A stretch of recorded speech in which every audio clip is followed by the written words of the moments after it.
part in that. So you cross and sit on this side where we have two other councillors who can speak on applications in their ward but may not vote. So between the 8 of us, or if maybe 1 or 2 less who will have to cross the floor for a particular item, we will make decisions on the applications before us. Starting up here on the right, we have Ian Duprez, who's our legal advisor. And then we have officers who will present the applications at the back. We've got all the name tags out today. And Robert is the person that administers today and makes sure that everything flows in order. So that's the way it's going to work. If you are on the list to speak, if you can come up to the front and push the button, there's a silver button, you have 3 minutes. We do have a timer, and we will ask you to keep to the 3 minutes if you're one of the speakers. So moving onward, we just need to remind you of some of the domestic arrangements. The WCs are situated outside the meeting room opposite the stairs, and there's a cold water is also available in the breakout area outside the meeting room. If the fire alarm does sound today, can you please leave the meeting room, follow the fire exit signs, and we're to gather on the Ipswich Town Football Club training pitch. And we please do not come back into this building until we're told it is safe to do so. Can I also ask everyone please to make sure their mobile phones are on silent or switched off? And if a councillor's phone rings, we always make a £5 donation to the chairman's charity. I'd like to remind everyone present this meeting is being broadcast live on the internet and will be capable of have repeat viewings. The whole of the meeting is being filmed, except where there are confidential or exempt items. If you make a representation to the meeting, you'll be deemed by the council to consented to being filmed and to the possible use of those images and the sound recordings for webcasting or training purposes. The council, members of the public and the press may record, film or photograph or broadcast this meeting when the public and press are not lawfully excluded. Can I just remind members and officers that when you do speak, please press the microphone on. Members, you need to swipe your card on the right-hand side so that your name comes up. And when you finish, please do turn off the microphones. So we'll now move on to the agenda. And the first item on the agenda is apologies for absence and substitutions, please. Thank you, Chair. Today we have one substitution of Councillor Matheson for Councillor Eburn. Next item, item 2, to receive any declarations of pecuniary or non-pecuniary interest by members. Yes, we'll start this end. Councillor Haddingham. Non-pecuniary interest in 7D, the Barley Brig farm. I know the applicant. Councillor Muller. Thank you, Chair. I should a non-pecuniary interest for DC 1900662, land to the east of Poplar Hill. I'm actually the Vice Chair of the Stowmarket Town Council Planning Committee. Thank you. Anyone else? Yes. Councillor. Yep. Thank you, Chair. Yeah, non-pecuniary interest in DC 19000662. I signed the petition against the proposal when I was a parish councillor, but not a district councillor. As you can't vote, that's fine. Yes, Councillor Mansell. I thought perhaps I'd just better mention that I am now a member of Elmswell Parish Council, and the case in Borley Crescent, I was not actually present at the Parish Council meeting when they put their comments in. And just for clarity, I'm the when it comes to item number C in Creeting St Mary, I am the County Councillor for Creeting St Mary. Okay, any other declarations? I think we're there. Next item is any declarations of lobbying to members. Yeah, start this end again. Councillor Haddingham, work along.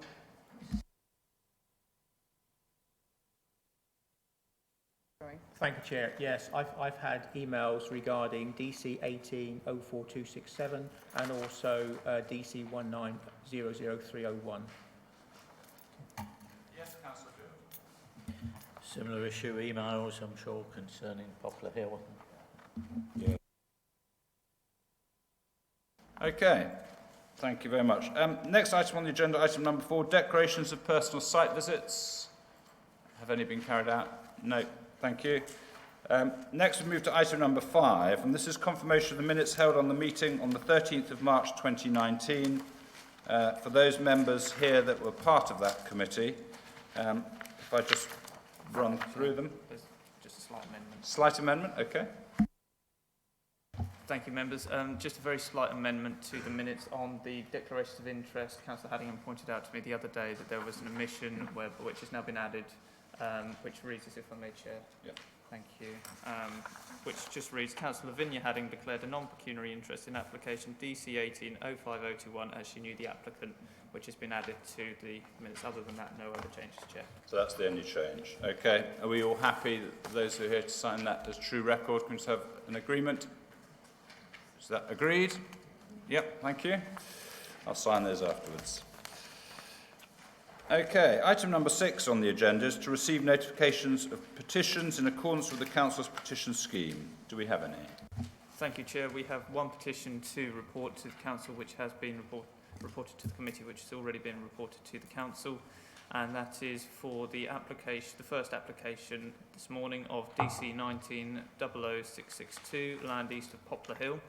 This is signed by 1,607 petitioners and reads, and the undersigned agree to the following statement.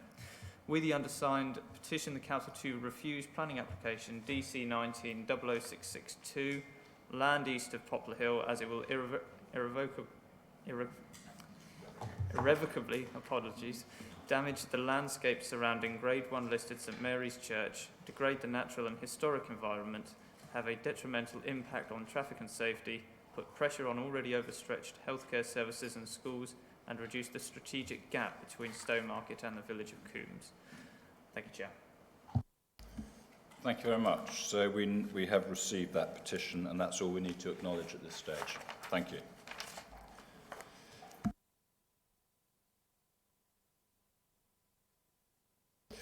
So we will stay with the order we do sometimes move the agenda around if needed, but if we have a large number of people, an item that's here later on, we try and bring that forward, but we will stay with the agenda order.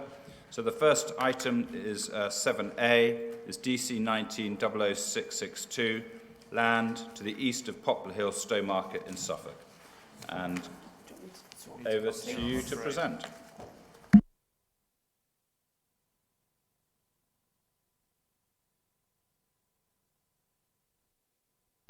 Thank you, Chair. Yep, this is application 00662, land east of Poplar Hill in Stowmarket.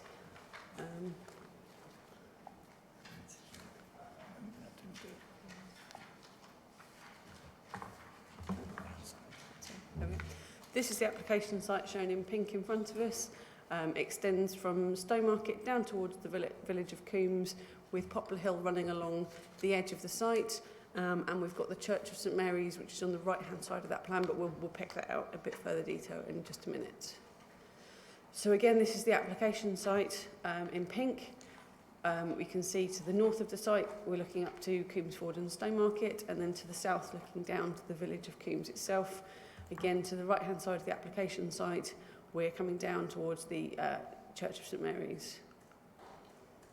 And a zoomed-in view there again, site in pink. You can see the open countryside. What you can't quite see so well from that point of view is the hill. So just the north of the site is essentially the crest of the hill. And then as we come south, we come down the hill, looking essentially through that part of this rolling valley land of this site, down towards the village of Coombs. And again, we've got to the right of the application site in that area in green is the church. And just a zoomed out view there again, you can see the relationship the site has currently being a area of separation between Stowmarket and village. And again, just on a map form there. The proposal is for residential development on the application site. There has been a previous application on this site which was refused. The full reasons for refusal are set out in your papers at the beginning of the report. Sorry, I'm just checking the page number. On page 15 and 16, that application was for 160 dwellings. The proposal has now been reduced to 138 dwellings, The previous reasons for refusal included because the land was on outside the settlement boundary of Stowmarket and it's considered to have harm to the environmental objective, thinking about the natural and historic environment particularly. It also was refused because of the impact on the site as open countryside and how it contributes to the significance of the Grade 1 listed church, because it imposes built development into the open countryside, and because of harm to Coombswood site of special scientific interest, which is again on the right of the slide up there. It was also refused, that application, because of archaeological issues. Through the course of that appeal, the archaeology issues have been resolved through further assessment on site, and Suffolk County Council Archaeology have confirmed that they're happy for this to be dealt with by condition now, which leaves us the 4 reasons for refusal that are being contested currently at appeal. As said, this proposal does reduce the number of dwellings, and I think what they're trying to do is provide a greater separation between Stowmarket and Coombs. However, as I'll go on to the photos in just a second, because we come over the crest of the hill, the development coming over there will be more visible in the landscape and would still have an impact, and we still consider that it would have an impact on the listed building, and consequently the 4 reasons for refusal that we had last time, we're still looking at saying that's the same situation here. So if I just continue on from there. So this is Poplar Hill. We've essentially got Stowmarket away to our left, and we're looking down the valley, and you can just see the church in the centre of that photograph. So as you can see, we're just essentially on the crest of the hill, with the development to Stowmarket falling away to our left, and to our right the valley falls away towards Coombs, which again then you can see there. So we've got those houses behind us just on the very edge of the current development, and we're looking with the application site to our left, down Poplar Hill, across towards the village. And again, just a wider view where you can really get a feeling for the sort of rolling nature of that area. And again, we're looking back there towards the existing development on Church Lane. And that's a better view down towards the hill, down towards the church, which, as you can see, development there would be in its setting, and that's the reason why we consider it would affect its significance. It was a very rural church, and the advice we've had from Historic England is that development in that setting would affect its rural character and consequently its significance. And then we're just further back, we're essentially just into the church road to our left, slightly behind us, looking across the site there. So again, you can just see we're essentially at the top of that area. And again, now we're looking at the application site. So the recommendation is to retain those 4 reasons for refusal that we had on the previous application, that is currently at appeal for those 4 grounds. So just to quickly run through those again, because it's outside the assessment boundary, it's contrary to the allocation of the Stowmarket Area Action Plan. It doesn't comply with the requirements of the MPPF in terms of sustainable development, having particular regards to the natural and historic environment. We're going to lose it as a site of open countryside, forming part of and contributing to the significance of the Grade 1 listed church. It would be imposition of built development into the countryside, contrary to CS5, and it would fail to demonstrate that it wouldn't harm Coombswood site of special scientific interest. So, consequently, that's the recommendations for refusal on those 4 reasons. Thank you, Chair. Thank you very much. And we, at this point, have an opportunity to ask questions for clarity. Yes, Councillor Matheson. Thank you.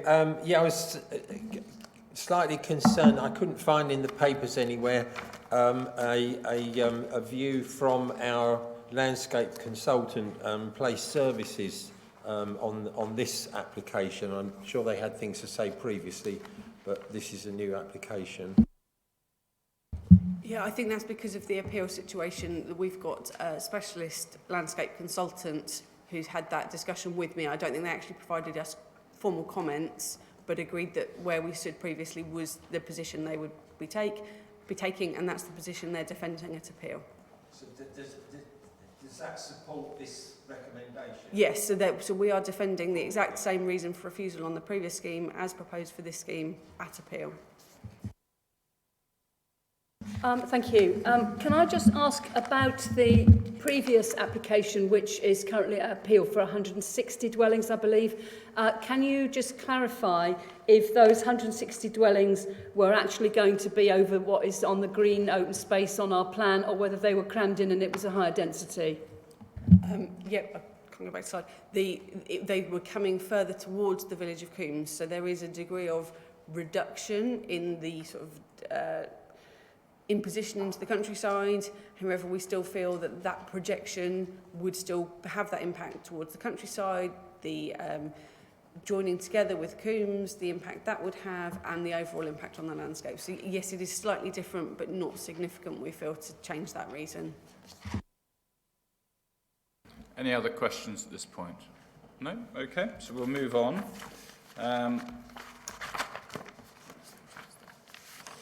Okay, so at the moment we have the opportunity for the Town Council to speak, and we have Nick Galley speaking first on behalf of Stowmarket Town Council.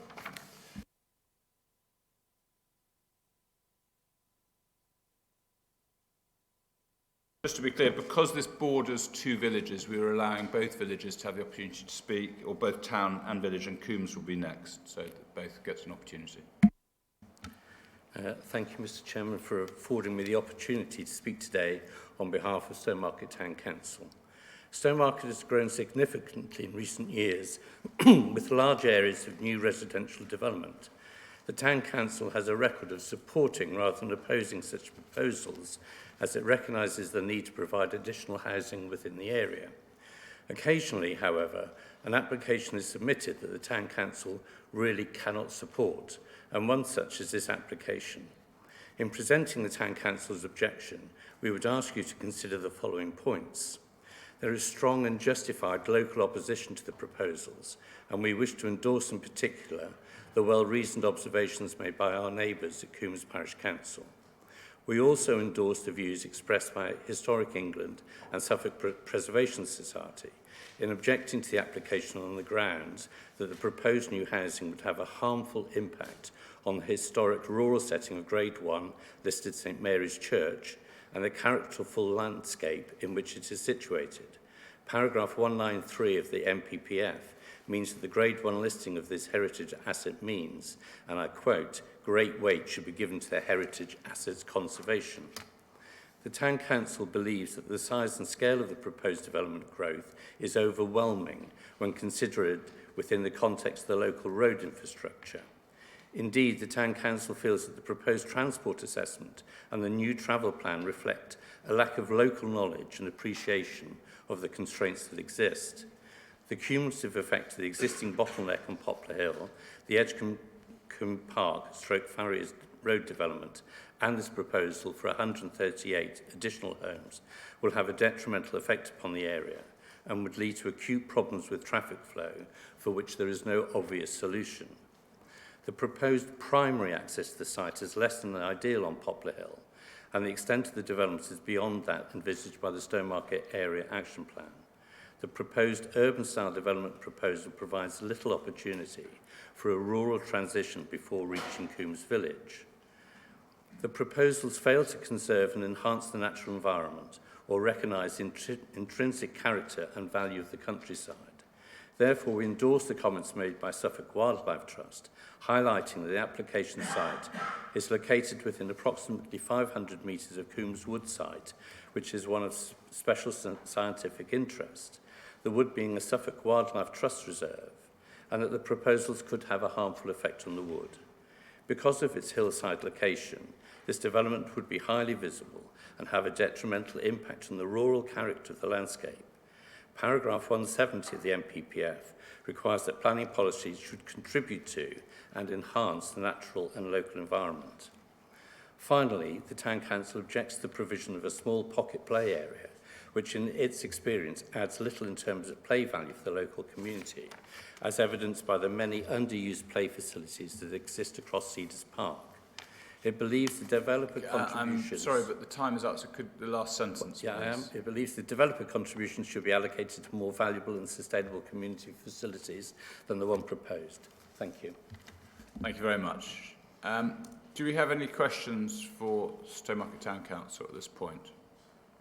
I have a question. Have you had any engagement with Gladman? Have they been to the Town Council to explain their application? None at all, Chair. None at all. Thank you. Thank you very much. Next, I'd like to invite Tony Bamber up from Coombs Parish Council. And again, 3 minutes, please.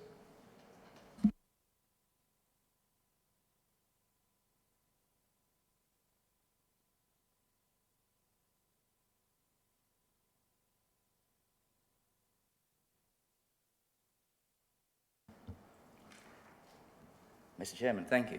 Councillors. Coombs Parish Council would like to make 4 points. Number 1, the traffic generated by the proposed development, in addition to that from the 100 or more houses yet to be occupied in the Edgecombe Park development, will be severe and would probably bring the traffic flow through the Poplar Hill bottleneck to crisis point.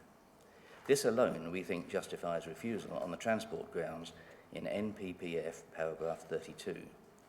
To be clear, the bottleneck is not at the point where this proposed development meets the road, but further towards Coombs Ford, where the traffic has to negotiate all the parked cars. Point 2, the proposed development would reduce the open countryside separation between Coombs and Stowmarket to unsustainable proportions, contrary to the Stowmarket Area Action Plan, paragraph 6.40, 6.50 and 6.51, and policies 6.20 and 6.22.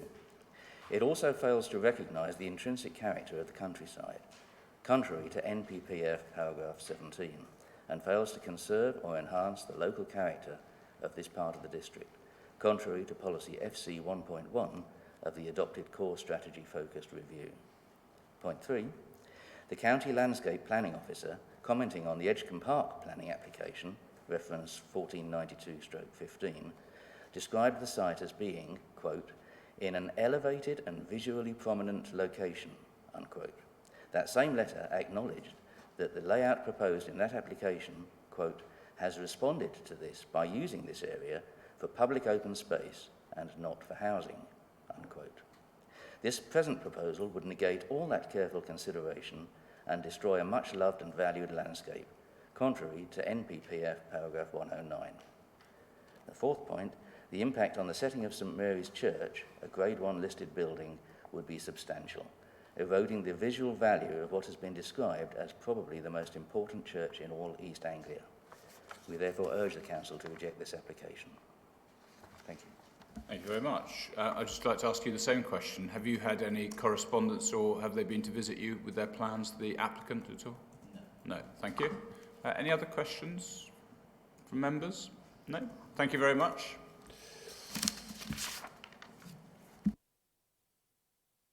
Next up, we have an objector who'd like to speak, and again, you have up to 3 minutes. It's Desiree Shelley. If you'd like to come forward to the same mic, please.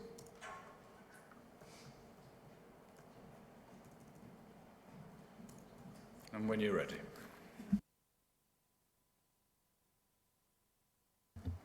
Thank you. My name is Desiree Shelley, and I'm speaking on behalf of the Save Millmount Field network.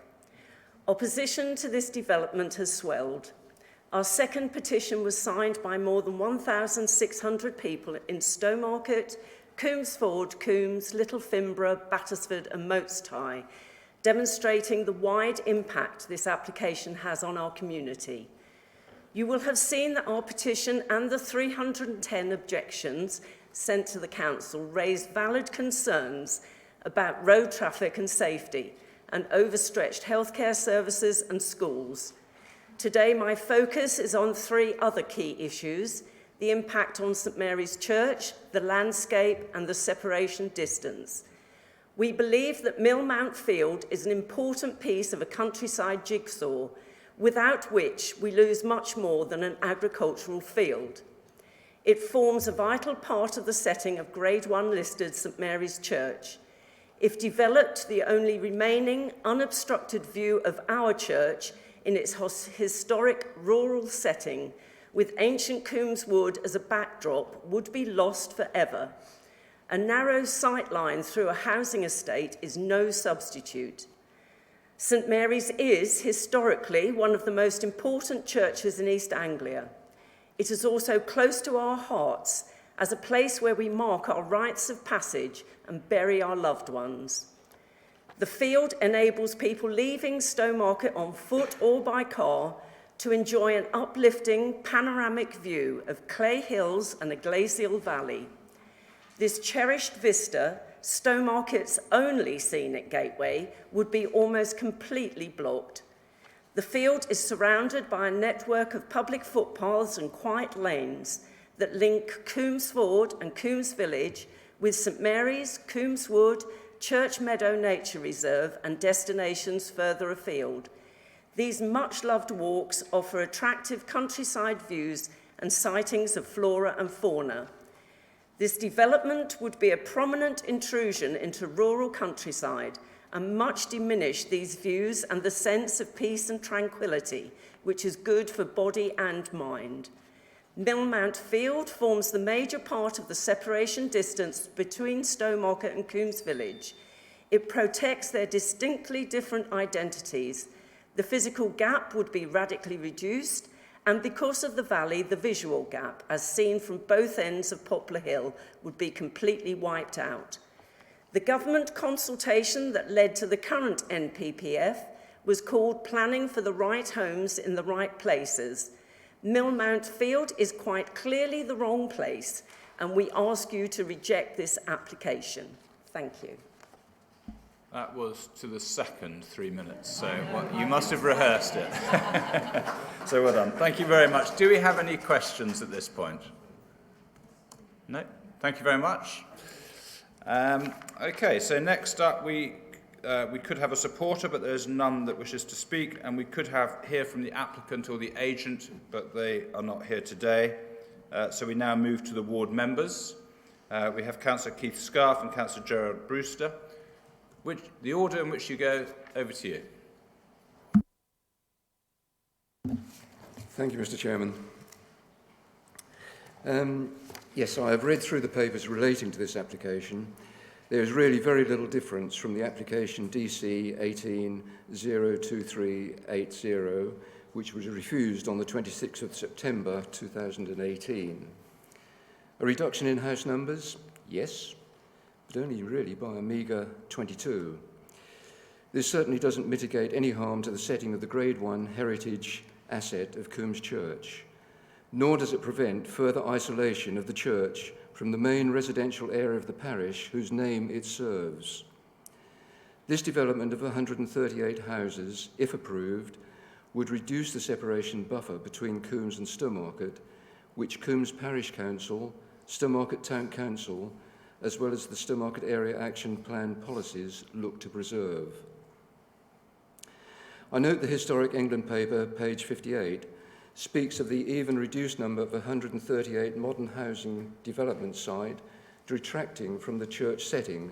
It goes on to explain the reason for the Grade 1 listing as being of an exceptional level of special architectural and historic interest. The whole paragraph really needs to be read in order to fully understand the merits of the historic building, which needs to remain in its current undisturbed setting as seen from the village of Coombs, and indeed as Coombs can be seen from the church. Para 310 of the report states that the proposal is situated within close proximity to the Coombs Wood SSI and the Grade 1 listed Church of St Mary.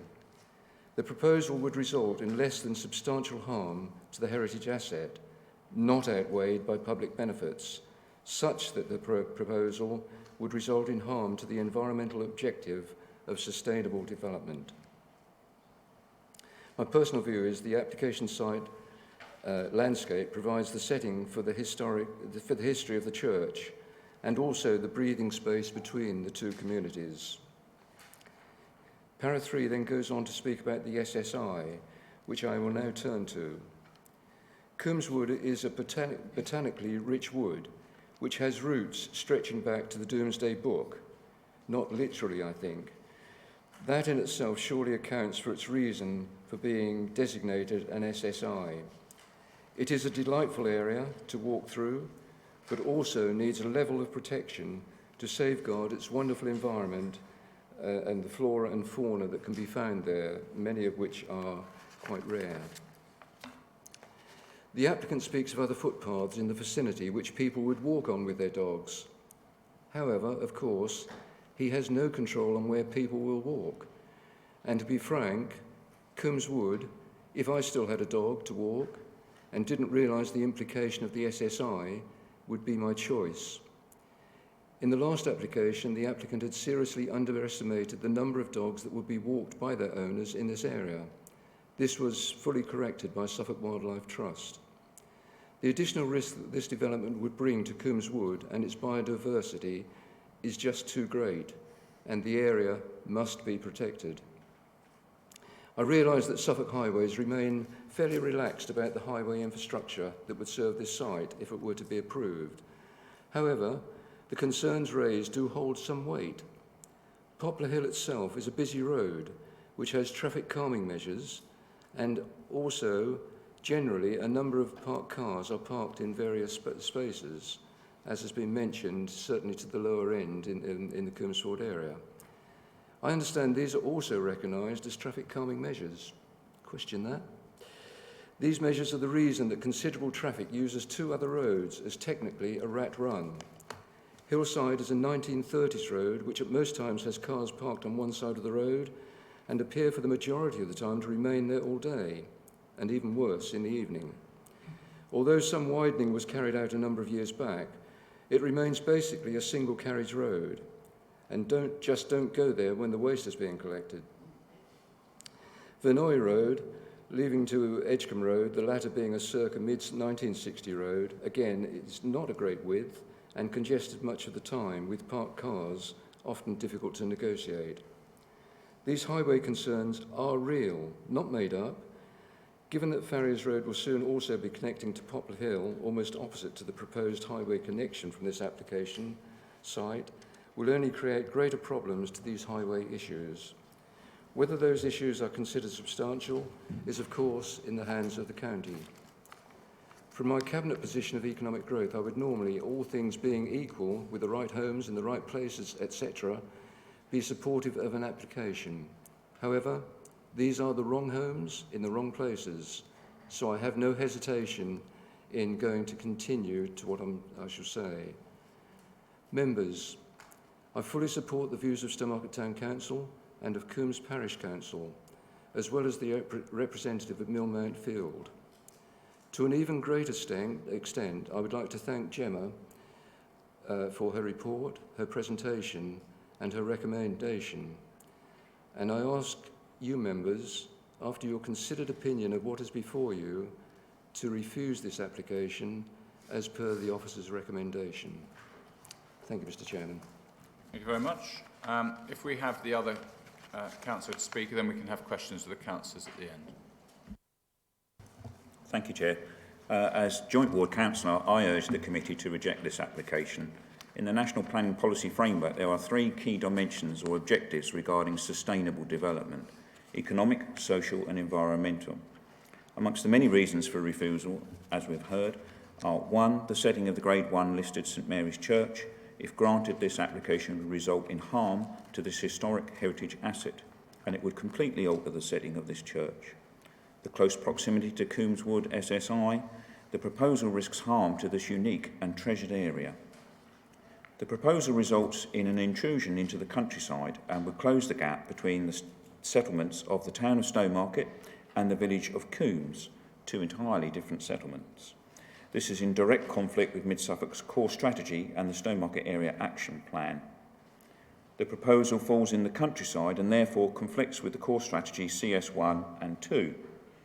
Overall, the proposal is at odds with the National Planning Policy Framework and would, if granted approval, cause adverse effect. This would significantly and demonstrably outweigh any benefits regarding housing delivery, and this is unacceptable. The proposal is not sustainable development under the environmental objective of the National Planning Policy Framework. Thank you. Thank you very much. Do we have any questions for the ward members at this point? Yes, Councillor Matheson. There has, on these, the traffic points that have been made by various people, nobody's actually talked about the Coombs Ford junction, only about Poplar Hill. I don't know whether you've got a word or two to say, one of you or other of you, about that part of the bottleneck. Yes, thank you, Councillor Matheson. Yes, it is the bottleneck at that end of town, there is no doubt. All of the traffic flows through that triangle. Any increased traffic at peak times would result, I think, in a very negative impact on the traffic in that area and also for residents. It is already very widely congested at peak times, and I would suggest that this development, in conjunction with the other development at Farriers Road, will only exacerbate the situation. Thank you. Any other questions? No? Okay, so members, we've had all the information put before us for us to now to debate and come to a conclusion. I don't know who wants to go first. Yes, Councillor Muller. Having listened to all the arguments put forward today, both by the planning officer and by the representative of Stowmarket Town Council, Coombs Parish Council and our colleagues from the District Council, personally, I totally agree with what you say, and I will vote for refusal of this application. Thank you. Councillor Mansell. Thank you, Chair. I do remember the previous application coming to committee. I believe I was on that committee, and I completely supported the reasons for refusal. And I personally feel that nothing particularly has changed. Yes, they've reduced the number, and there's a slightly more open bit of landscape on the southern side of the development. But I still think that this is going to cause far too much harm to the setting of the listed building, notwithstanding the other reasons for refusal. So I thought Councillor Muller was going to propose something then, but he hasn't. So I'm going to propose that we go along with the officer recommendation for refusal. Councillor Field. I think I'll second that proposal. My view is we're basically asking ourselves to do homes for 138 families outweigh the harms that is expressed by so many of the consultees. It's a unanimous expression that this should not go ahead. I thought the Parish Council was particularly clear in its views, as has been mentioned by some of the other speakers. It seems to be totally clear to me that the answer to my question is no, that the benefit doesn't outweigh the harm. And the harms to the listed building, and also things like the separation between the village and the town, and the traffic issues. I often feel those are exaggerated, but in this case it seems pretty clear that they're not. So I'm quite happy to second the proposal to refuse. Thank you. Councillor. Thank you. Yes, I just thought before we go to a vote, I think we should just draw particular emphasis back to the Stowmarket Area Action Plan, and that in that document it was set out that at this end of town, the Farriers Road development, which is going ahead, contains a very large element of bungalows and other housing which would not attract additional peak hour traffic, and I think that this application for general purpose housing flies so strongly in the face of that although county highways seem to have forgotten what they said 10 years ago about Stowmarket in the Stowmarket Area Action Plan, that argument still holds good. Thank you. Anyone else wish to speak? I mean, I agree. I also will be voting the same way. I mean, for me, there are a few key things. The land's outside the settlement boundary, and absolutely the Stowmarket Area Action Plan is very clear what's expected. So that's a very simple one for me. Again, the SSI of Coombs Wood and the impact on that, I think, is particularly significant. We are trying to protect our environment, and we need to recognise the importance of an SSSI. I think there was one too many S's in that, but SSSI. And also, clearly, the local plan's very clear, and the impact on the Grade 1 listed church. So to me, it all stacks up. as to why we should refuse. And, you know, on a personal note, I think it's extremely disappointing, and I said this last time, that an applicant who's putting in for this sort of housing has not had any sort of meeting with the parishes that are involved, that it's in their vicinity or with residents. That's really what we would expect in Mid-Suffolk. We expect engagement between developers and the residents and the town and parish councils. And I think it's really disappointing that Gladman have chosen not to even show up today to have the courtesy to discuss the application with us. I think is also wrong. So I certainly will be voting against this as well. Would anyone else like to speak before we go to a vote? No? Okay, so it's been proposed by Councillor Mansell and seconded by Councillor Field that we accept and follow the recommendation as laid out in the papers on page 37 for refusal. All those in favour of refusal, please. That's unanimous. Thank you very much.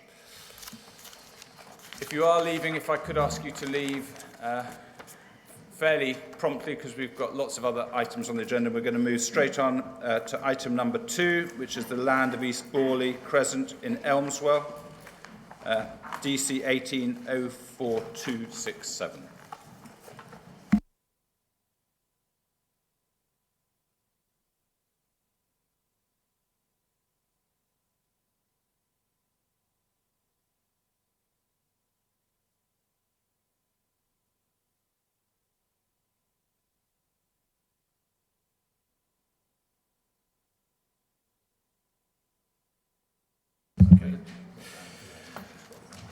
Okay, thank you, Chairman. This is item number 7B in the papers, application reference DC 1804267, land east of Borley Crescent in Elmswell. The application is for approval of reserved matters relating to layout, scale, appearance and landscaping in connection with outline planning permission for up to 60 dwellings, granted in May 2017, reference 3469/16. For which the decision notice has been included in the late papers for your reference. So the full list of that decision, including all the conditions. So I hope that's helpful. Also, in the interest of clarity for everybody, what members are being asked to consider today is purely the layout, landscaping of the site and the design of the proposed buildings, and the principle of up to 60 dwellings on the site and the means of access thereto through the existing estate have already been agreed as part of the outline planning permission. There is therefore no opportunity to revisit issues of principle and access today, so just for clarification. Thank you. The application is returned to committee after being deferred by Committee B on the 27th of March of this year for officers to seek amendments in terms of highways, revisions, revisit space standards, particularly with the affordable dwellings, and to seek a wider mix of housing. In particular, more bungalows was suggested by committee last time. So on to the presentation. And the location of Elmswell, just for everybody's reference, and the location of the site within the village. And if we can see that, it's that area there. Oh, got that. Okay, sorry. That works as well. Okay, moving to this. Not very good. Yeah. So the site is here, approximately in the village, north of the railway line there. This is an aerial map, and closer in there, the site location plan, and the constraints map. The main constraints being the network of footpath networks, one here, and then over the bridge. And there is another public right-of-way which runs adjacent to the rear of the existing dwellings and to the west of the proposal site. This is the latest proposed site layout. This is revision M, so that gives you a bit of an idea of how many revisions we've been through to get to this point. And just for comparison for you with revision G, which was considered by committee last time. And some of the revisions, the access point here has changed from a sharp left-hand bend to more of a T-junction effect, as per the recommendation of highways. Parking, and particularly in this location, has been moved in front of the affordable terrace there. That was prompted by concerns that people would like to park in front of their dwellings and there'd be more on-street parking, so that has been changed. And two additional bungalows have been included here at plots 32 and 33, giving a total of 6 bungalows now on the site instead of 4 previously. And some other slight revisions, plots being moved away from the corners of the highways to give more visibility, and revisions to the road layout, as you can see there. And this has, as you'll see in the recommendation, received the support of county highways. And here's just a close-up of the layout as proposed. That is the north section, and then the south section. This is where the affordable dwellings will be. So we have 8 flats, 8 1- and 2-bedroom flats, 2 terraces, of 2 and 3-bedroom properties, and a pair of semi-detached bungalows, 2-bedroom. Some street scene elevations for you, and some isometric drawings of what the estate may look like once constructed. A few of those. These are the flats to the south of the site, and then the larger properties to the north. Onto the individual elevations and floor plans. These are of the 4 types of garages proposed throughout the estate. The proposed flat building. So we'll have 8 flats within this single building. 1 and 2-bedroom there. This is the first terrace of affordable dwellings. These will be 2 and 3-bedroom properties. And the second affordable terrace, again 2 and 3-bedroom. Excuse me. The bungalows, semi-detached, which will be affordable properties, 2-bedroom. And the similar proposal for market purposes. And the varying designs, plots 24 and 25, 26 and 45, 27 through to 31. It's a 2-bedroom terrace. That will be market use. And these are the additional detached bungalows proposed, 2 of those, plots 32 and 33. And that's plots 34 through to 36, 37 and 38, plot 39, 42, plot 40 and 41 and 42, and as up there, 43, 44, 46, 47, 57, 58, 59 and 60, 3-bedroom semi-detached, and plots 48 and 49, 48 being handed, and plots 50 through to 52. Floor plans of those. This is the terrace at the top of the site, plots 53 through to 56, three-bedroom terrace. Onto some landscape drawings for you, and the green areas indicate existing planting to be retained, and along the existing current open edge there's new native species hedgerow proposed, interspersed with some new tree planting,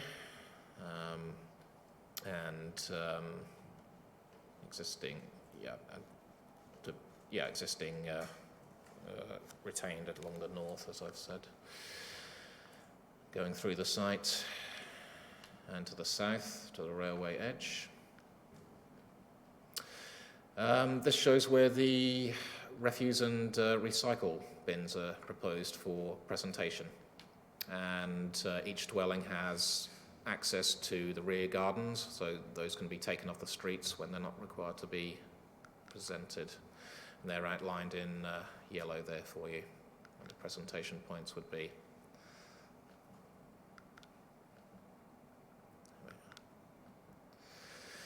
This is, for your reference, is the plan the indicative plan which was approved or considered as part of the outline permission, and just comparing that to the current proposal in front of you now. Onto some photographs. This is the access to the site, or a continuation of the estate road through Borley Crescent. And this is along the north boundary of the site. We're looking towards the existing recreational area and village hall. And then just turning left from that previous slide, you can see the existing dwellings fronting Borley Crescent. Excuse me. And further around to the left there. And this is the existing east boundary of the site. And just turning left from that previous slide.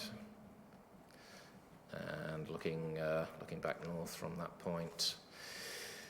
This is looking across the site towards the point of access from Borley Crescent. Just zooming in on that one, and this is the bottom far southeast corner of the site. And looking left along the railway line from that previous slide. This is taking a back step, looking at the site from the wider landscape, and the site will start roughly here.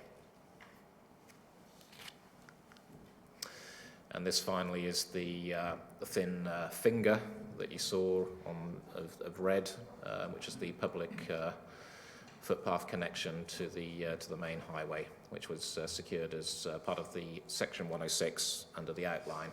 So that will be properly surfaced. Sorry. And updates since the recommendation. There are a few items in the table papers, including the decision notice for the outline permission. But as per your papers, officer recommendation is for approval. Thank you. Thank you very much. Can I just ask a question? So, just so I'm absolutely clear, obviously the planning permission has been granted, so that's given. It's a matter of looking at the papers before us in terms of the layout and the design.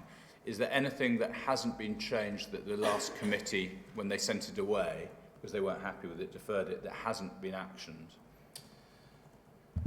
Thank you, Chair. Yes, the one point which perhaps hasn't been addressed was the concern raised by members with regards to the space standards for affordable housing.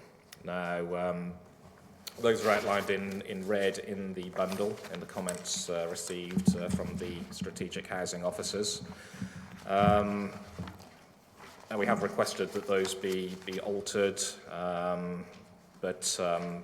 what page is that? Sorry. Thank you. Yeah, one more. Yeah. But the fact remains that we don't have a policy to back that up, so it is a little bit difficult to insist on that. So that's the reason that it hasn't been changed. And all the other requests from the committee B have been carried out? Yes, regarding highways, and they've increased the number of bungalows. So. Okay, thank you. Any other questions? Yes, Councillor Field. couple of points. Firstly, I found that if I looked at page 117 under Landscape Place Services, it says 4. Public open space provision is neither adequate nor located appropriately. If I turn to page 122 in paragraph 4.7 in the middle, it says members now have created a spacious and cul-de-sac based layout with access to public green space, the countryside and village services. There seems to be a conflict there that's carried on through similar comments in the report. So I'm unclear whether we're saying it's unacceptable public open space or that it's a wonderfully spacious layout. So I'd like your views on that. The other issue I have, when I look at particularly, say, page 133 and page 134, there are two different layouts there for the affordable houses, and I have a feeling you showed another one on the screen recently. Which one is it that we're looking at? I think I can answer those points. Now, for the public open space, because of the existing provision to the north of the site, the fact that the site is situated adjacent to open countryside with good public footpath links, it was felt that the provision of a large amount of public open space on the site wasn't necessary as such because of that existing provision. In terms of the affordable housing layout, the one that I've shown on the screen is the correct one. So we've had an updated plan from the applicant. So in the current presentation, that is the correct one. So the one that takes the green vegetation and won't put car parking places there is the correct one. Do you want to show it on the screen? Yes.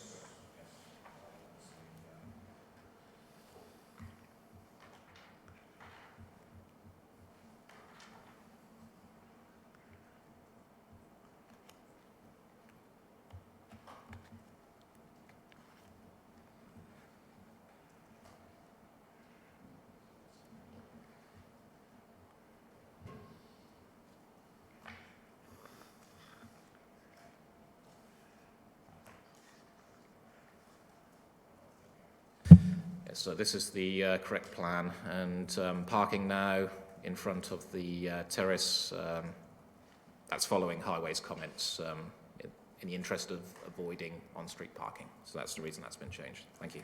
Okay. Any other questions? Yes, Councillor Mansell, you had your hand up. Thank you for allowing me to speak. Now, I just have a question about the public footpath which runs from the station, or thereabouts, the level crossing, up the side of the existing development beside the railway, and it then makes a sharp left-hand bend and runs along the western edge of this development. Could you please confirm that the majority of the footpath, which is currently a field edge, through the development on the on the western side of the development, is now going to mostly be on a pavement? And on the plan that you had up of the affordable housing, I could see no link from the bit that runs along the railway line to get to that particular bit of pavement. You also had a photograph of that path and said it would probably be surfaced. Now, I remember when it went to outline permission, there was some talk about upgrading that to a cycle route. So could you please comment on the footpath improvements that are to be made with this development? Yes, the public footpath surfacing, if we could have the landscape. It's all up. So.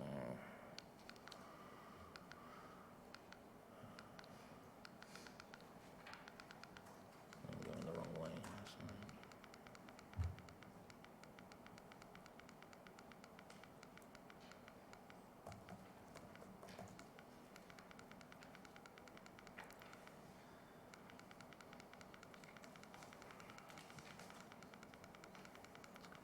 There we go. Okay. Yes, I think this shows it best. Now, the existing public footpaths, the one running adjacent to the the east of the existing development, west of the current proposal. That's proposed to be Hoggin surface, as is the finger, as per that landscape plan. So that's the current proposal. What about the link from the one from the station? It doesn't look like there's any path. It looks like it turns up on a tree, bit of grass, and where's the path? Well, I don't have a plan of that, but... So, are you saying there is definitely a path? There's certainly a path. And what is it? It's part of the... Is it surfaced or...?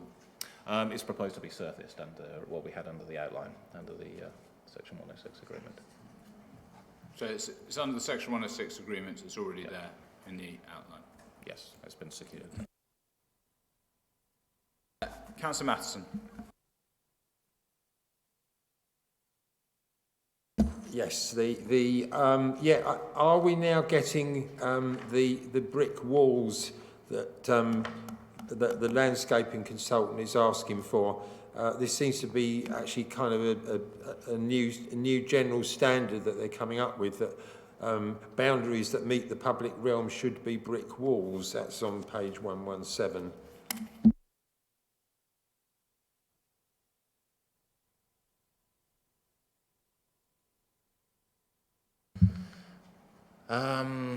Well, yeah, this is the landscape drawing, and I don't know if you can see it from here. Where am I? This is, yeah, there's proposed to be fences or walls. Actually, I don't know if it shows it on there. Might be a separate plan, but yeah, brick walls in the most prominent locations to the corners of the roads. Any fences would be more set back from the highway, so anything that is duly prominent would be brick walls. That's what they're proposing. Thank you. Any other questions? No? Okay, so we'll move on. We don't have the Parish Council here, we don't have an objector, we don't have a supporter, but we have the applicant or agent, Jeff Armstrong, if you'd like to come forward. And again, like previously, you have up to 3 minutes.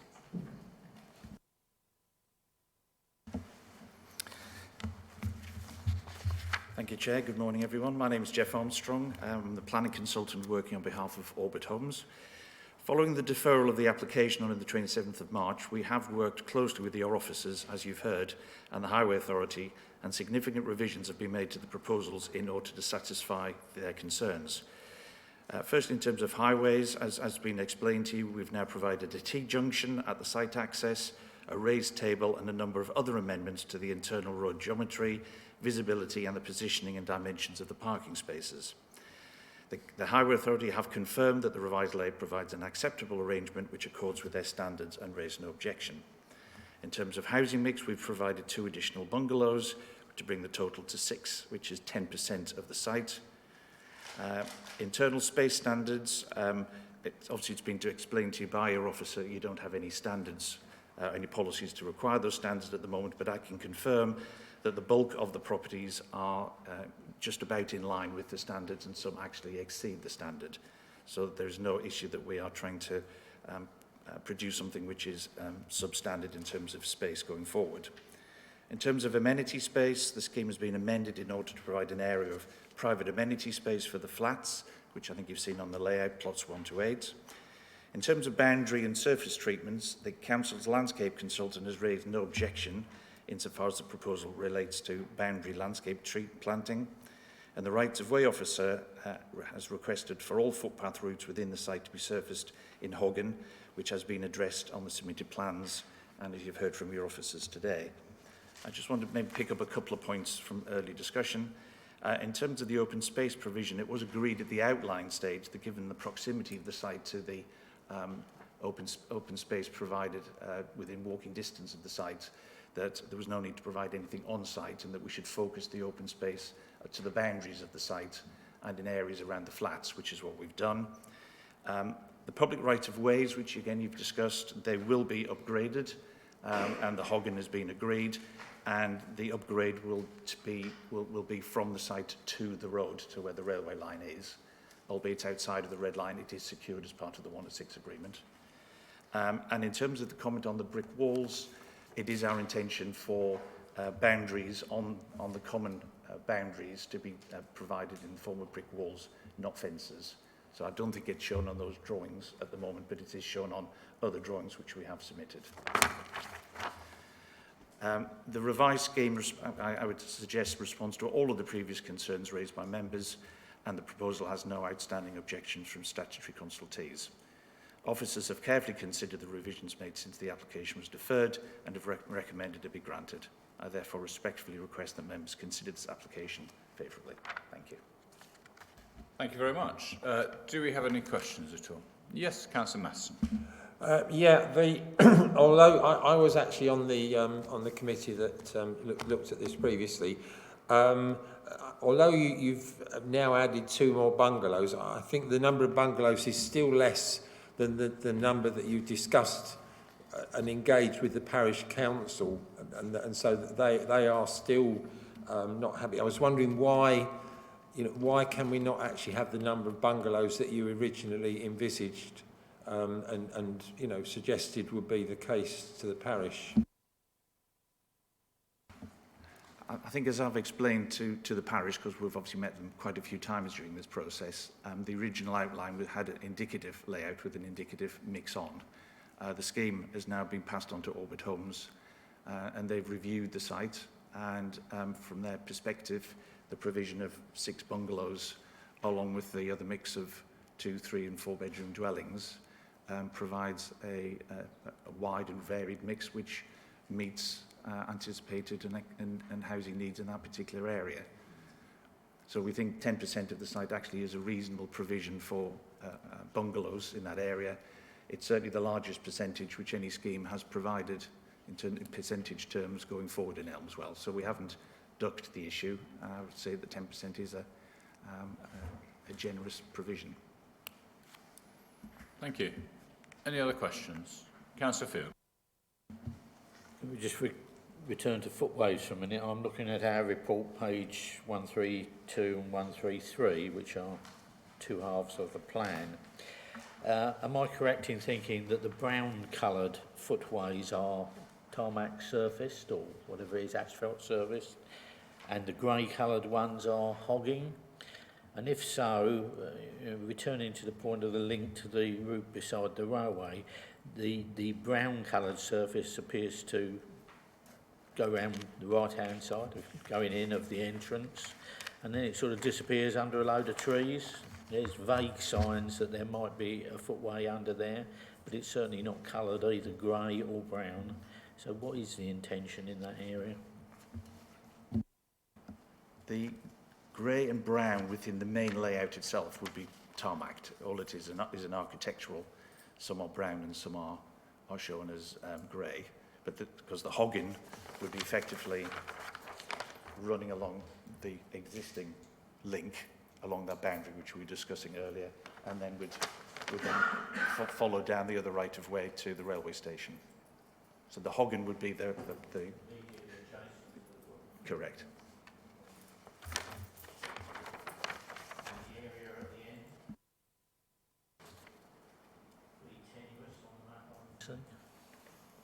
John, you're going to have to put your mic on first. Sorry. It was on. I said in the area that was pretty tenuous to the right of the plan, where it disappears under some trees. What's the treatment there? Sorry, you're talking along this boundary? Sorry, just so I'm clear in your... That bit there? Yeah, no, that would be hogging, which would run all the way through there as well.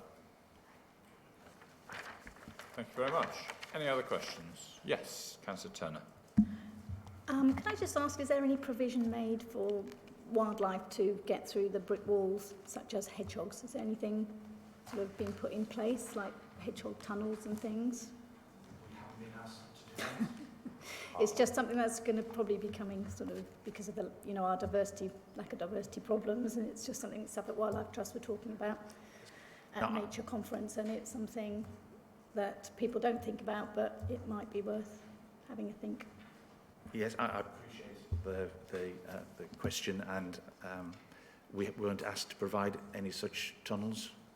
If they had been asked, we could have happy to have a discussion with officers afterwards if that's something which would assist. I guess it would be to do with whether we have a policy on that the planning team would have to request it, but I'm looking at the senior officers here for advice.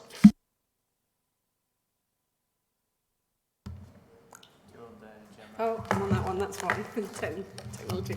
Yeah, it's something we can request by condition if that's something members are minded to do. It becomes kind of one of our statutory duties.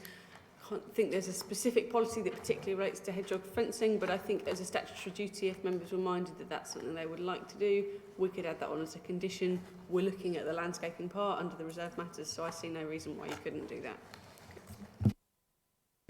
Thank you very much. Any other questions? No? Okay, so we'll move on. Thank you very much.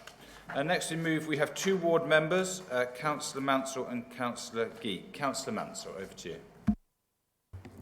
Thank you. Now, unfortunately, I was unable to be at the previous committee when this Reserve Matters application was determined back in March, and I did raise some issues there in what I sent for that committee, and I'm not convinced that those issues have really been addressed. Similarly, although this new revised scheme seems to meet the statutory consultees in terms of highways, the parish council are still dissatisfied about the provision for the public right-of-way and the bungalows.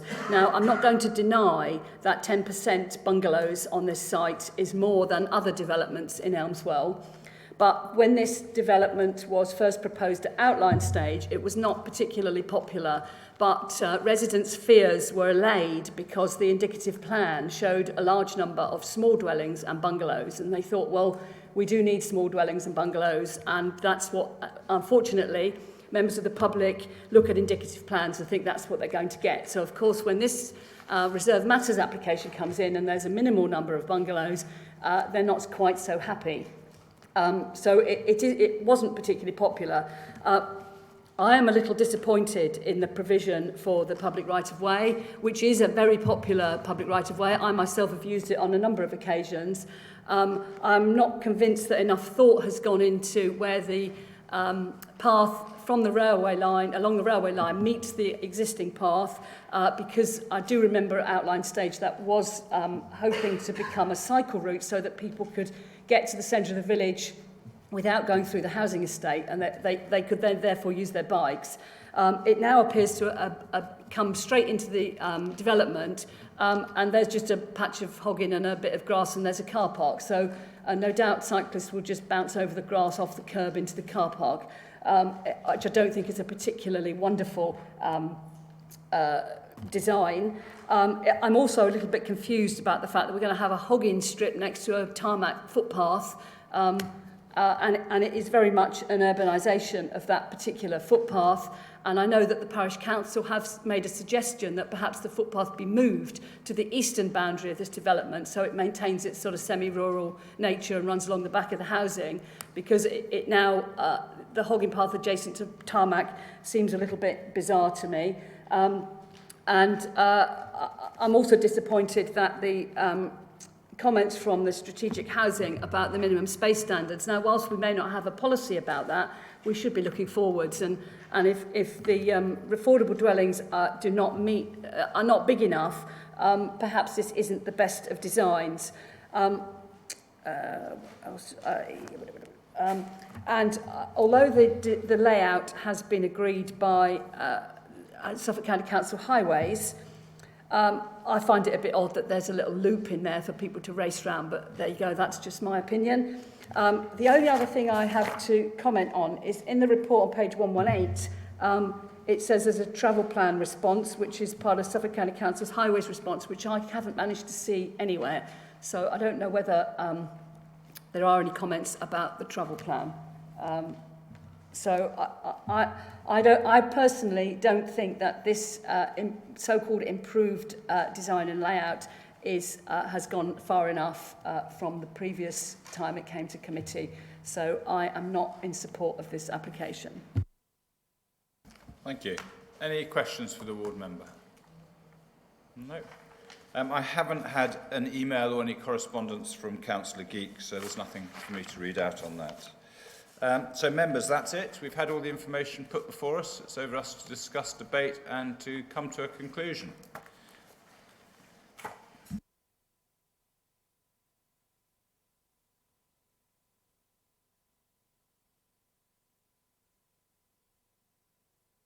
Councillor Haddingham. I'll say something if no one else is going to. I too am concerned about the size of the housing, but like, you know, we said there's nothing really we can do about it, and so it's disappointing, but you know, if there's nothing we can do, there's nothing we can do.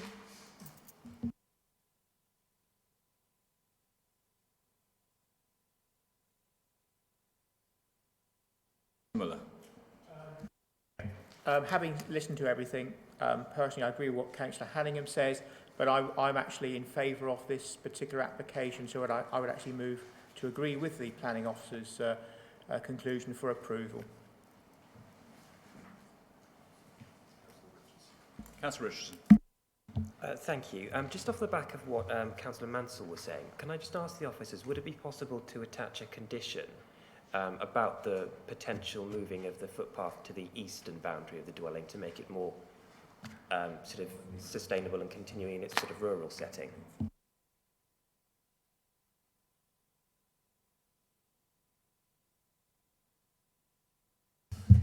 I mean, there are conditions in the outline about how they're dealt with. I think moving it wholesale becomes a public right-of-way issue in itself. I don't think they've objected to what we're looking at. Is that right, Alex? Do you want to...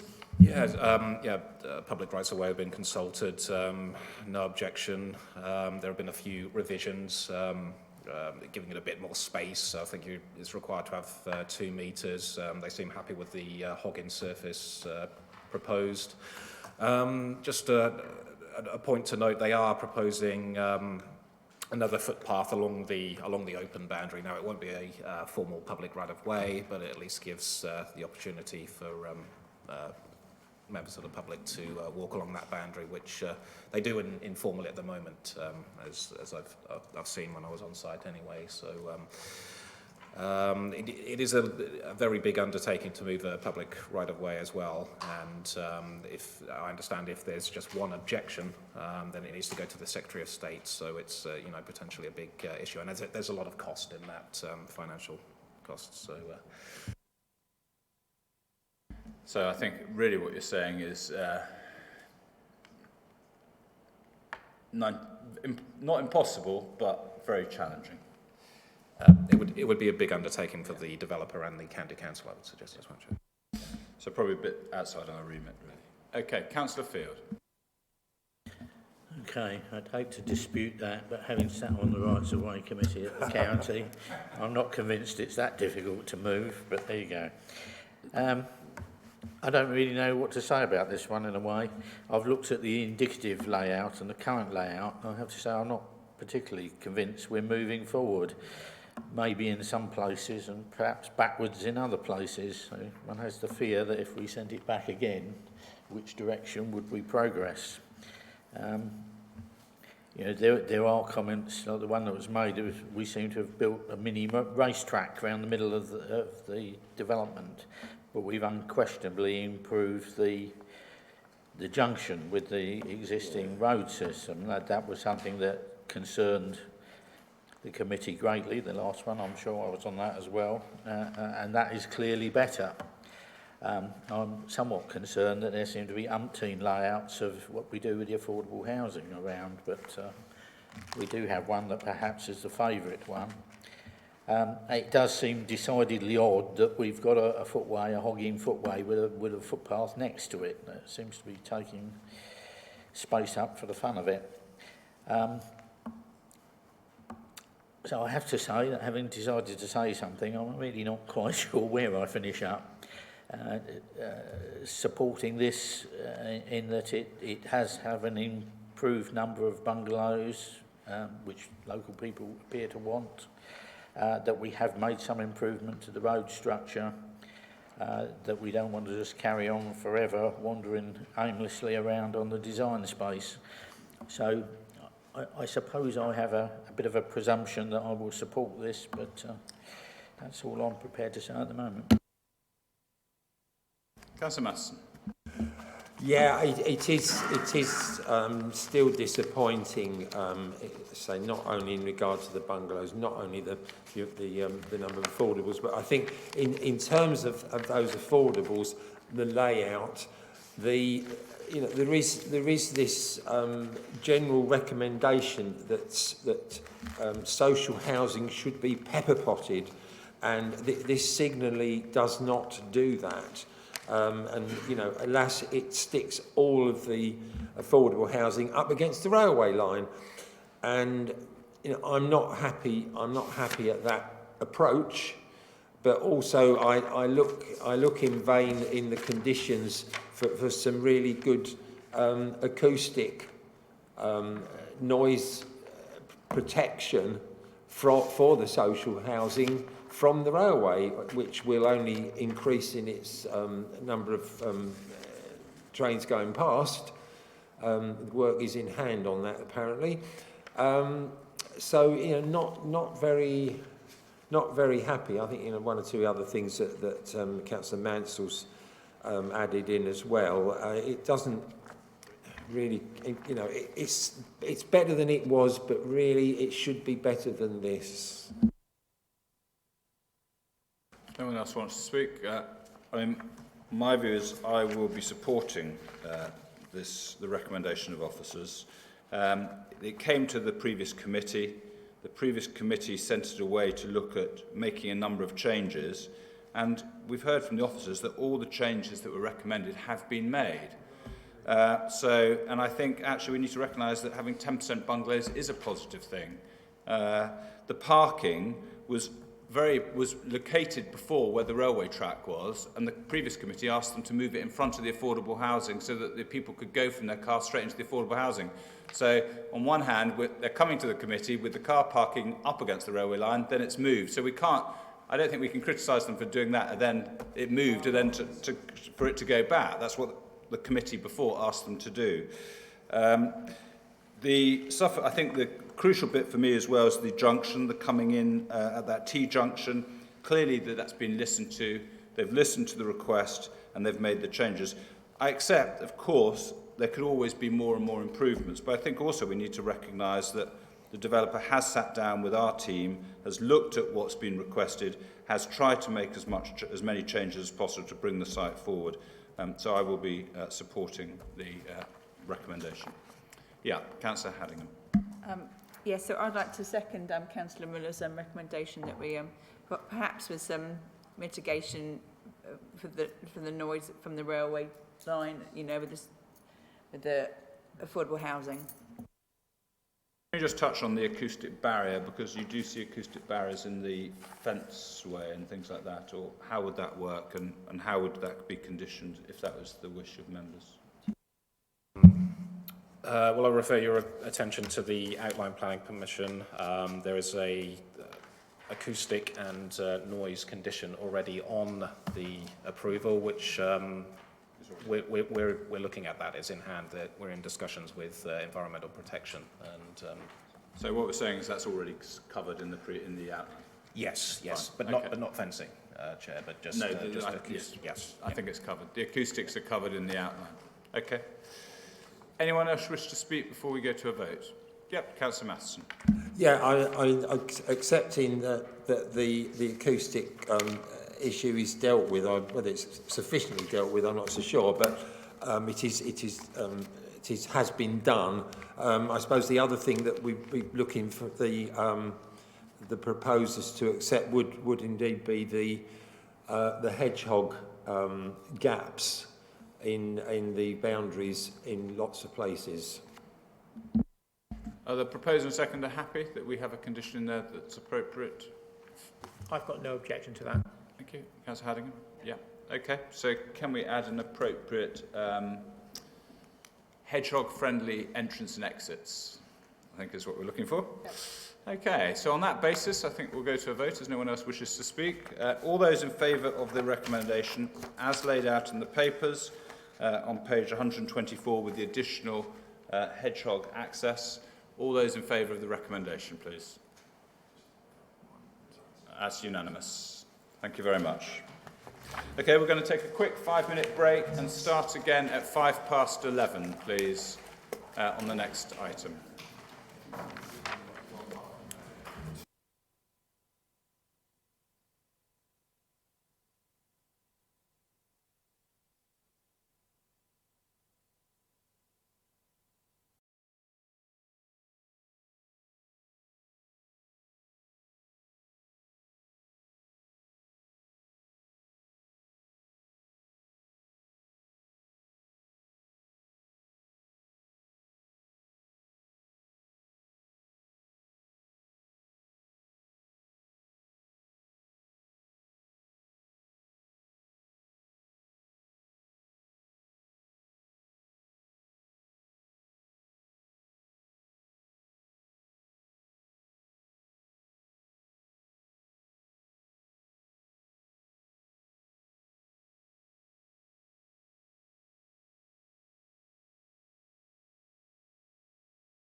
Okay, so welcome back everyone, and we now move on to the next item on the agenda, which is DC 19 00301, land north of east of Florden Road in Creeting, St Mary. And over to you to present.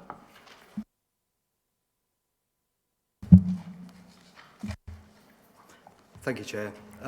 This application before members is a full application for a mixed-use development of 3 detached dwellings and associated garages and 6 B1 industrial units and 1 B2 industrial unit on a site in the parish of Creeting, St Mary. The plan that you see on the screen there, just to give you some orientation of roughly where that is where the red dot is shown. This plan with the yellow arrow shows the location of the site, and you'll also note the location of Needham Market to the west and part of Creeting St Mary settlement to the north. You'll also see the red line, which is the A14 trunk road. This is a larger scale map, which again shows Creeting St Mary and Needham Market, and the area of the application is where the red dot is there. The other useful thing that you can note here is where the B1078 joins the A14 trunk road. This is an aerial shot of the site, which also shows adjacent land uses, including residential to the northwest, immediately to the northwest, again the trunk road, and a lot of agricultural development or agricultural land on the other side of the road particularly. This is a larger scale aerial map, which again shows the same level of detail. The site location plan, which is useful because it does indicate where the nearest dwellings are, more clearer perhaps than the aerial photograph. This constraints map indicates that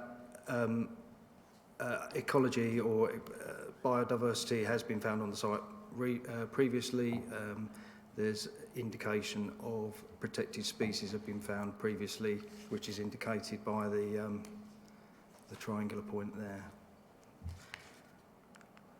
This further constraints map shows the land use classification for agriculture. You'll see the majority of the site is green, which is grade 3, a smaller area, falls within a grade 2 category. This is the application site and the layout that you're being asked to consider today. In effect, it can be divided, as I've said in the report, into 2 areas. You've got the residential development, which is the 3 houses along the road here, served off a point of access with their associated gardens, and then immediately to the side and rear of those is an area of proposed new planting, and that would lead, or sorry, you've got a second access at this point here, which would lead to the proposed B2 unit, the general industrial unit, and the 6 B1 units. The other thing you'll note from that particular plan is the parking allocation for the industrial units.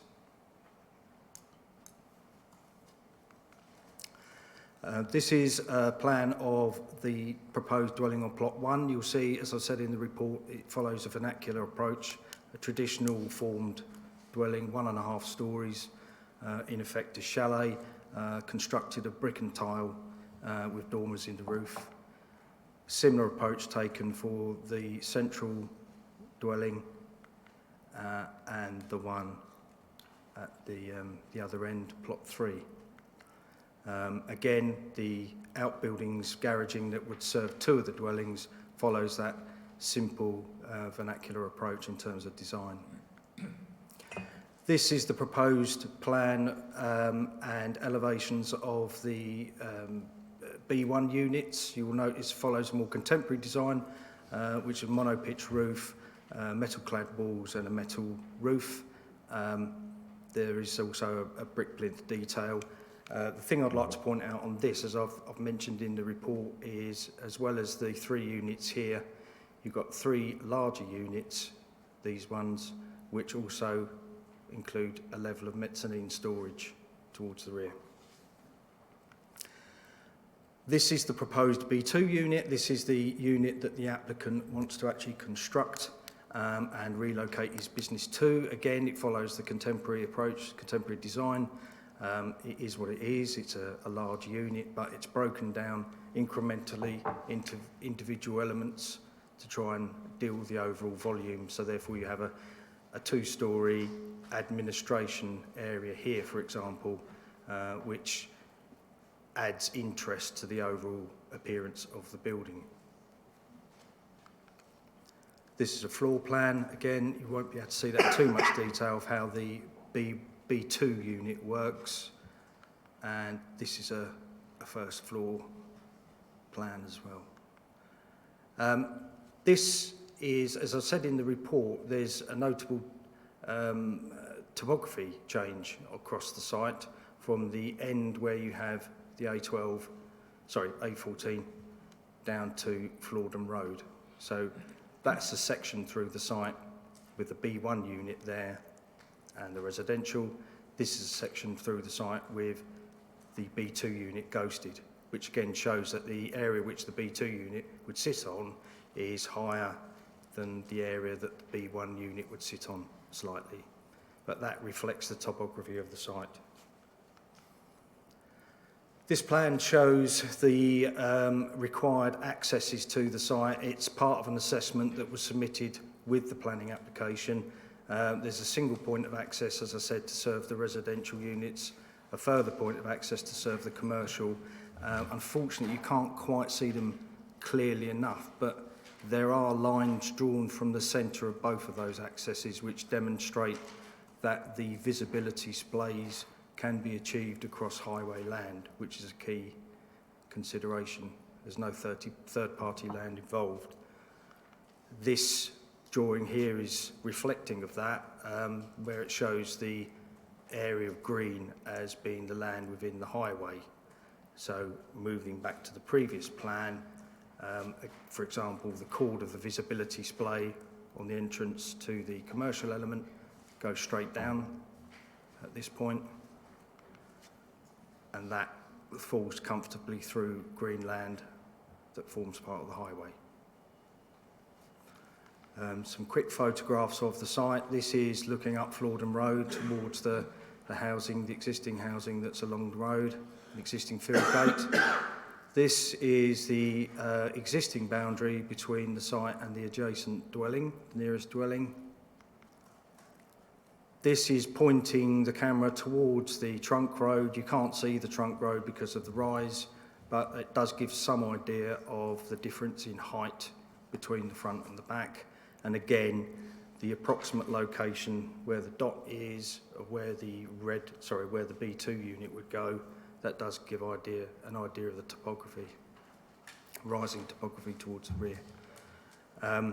And this has been included to show that there is existing hedging and trees along the frontage which would be impacted as part of the development works. So there would be proposals to actually replace planting as appropriate in order to achieve the required visibility display.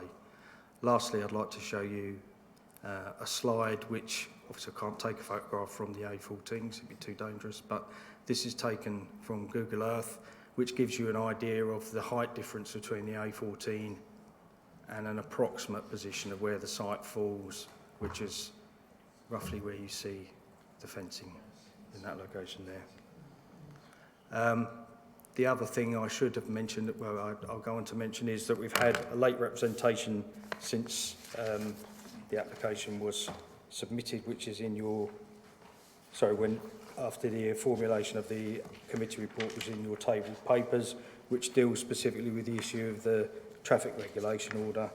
And you'll also see there's a response in there. Unfortunately, we couldn't get a highway authority officer to attend this morning, but there is a response in writing from the highway authority officer in relation to the comments that are made in that letter.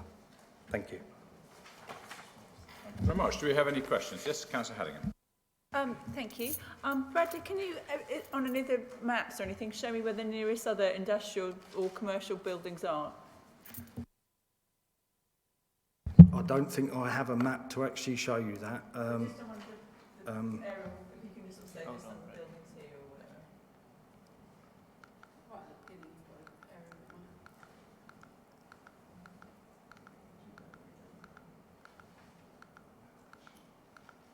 I apologise for you.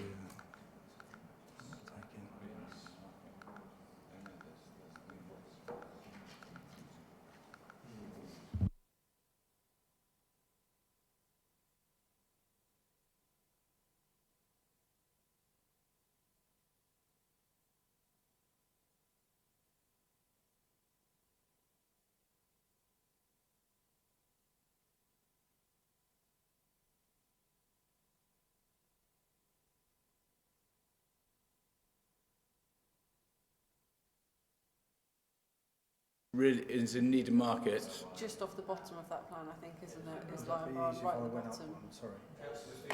Around here. Yeah, which is there.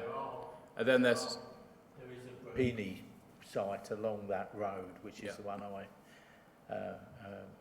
aware of. And other one further along where the waste treat the much further along. The mulch place, which is the other side of the village. Much further. So there are mixed use along there. Yeah. So there is a Brahini site on that road, and then in Needham Market there's a much bigger industrial site, and then further along there's a waste mulching place. Yes, Councillor Field, then Councillor Manson. Just a couple of things. One of them was the B2 use. Whether there was any indication of the sort of noise levels and things from that. It's an existing business that she's likely to be translocating, and noise is obviously an issue.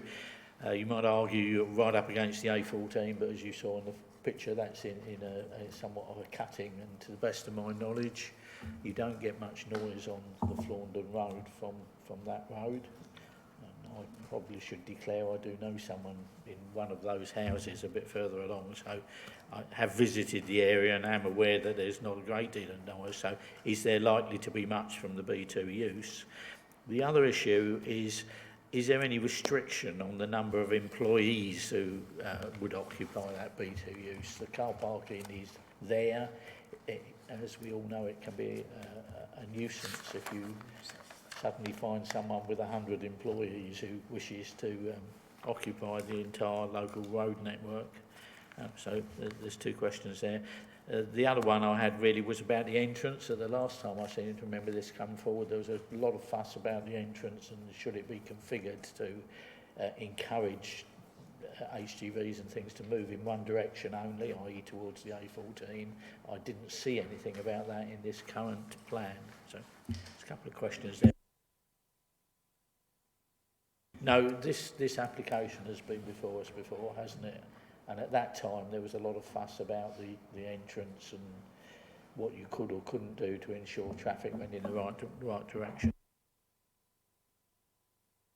I think, just to be clear, it didn't come before us, it was withdrawn. So we had the papers and it was withdrawn before the meeting. So you've seen the papers, but we've never had a discussion or a presentation on it here before. Yes, to answer Councillor Field's questions, we haven't got any details of existing noise levels, existing building or the operation. What we are suggesting following the consultation response from environmental control is that there would be noise attenuation in this particular development. So there would be controls over the new one. I can't offer you any information on the existing levels, I'm afraid. I mean, by inference, a B2 general industrial use is noisier than a B1. B1, as I've said in the report, is a use that can be located in a residential area, usually without causing any too much nuisance. But we were comfortable on the basis of the information we received from environmental control that could be adequately conditioned to control that properly. There wouldn't be a restriction on the number of employees that would be able to be employed there.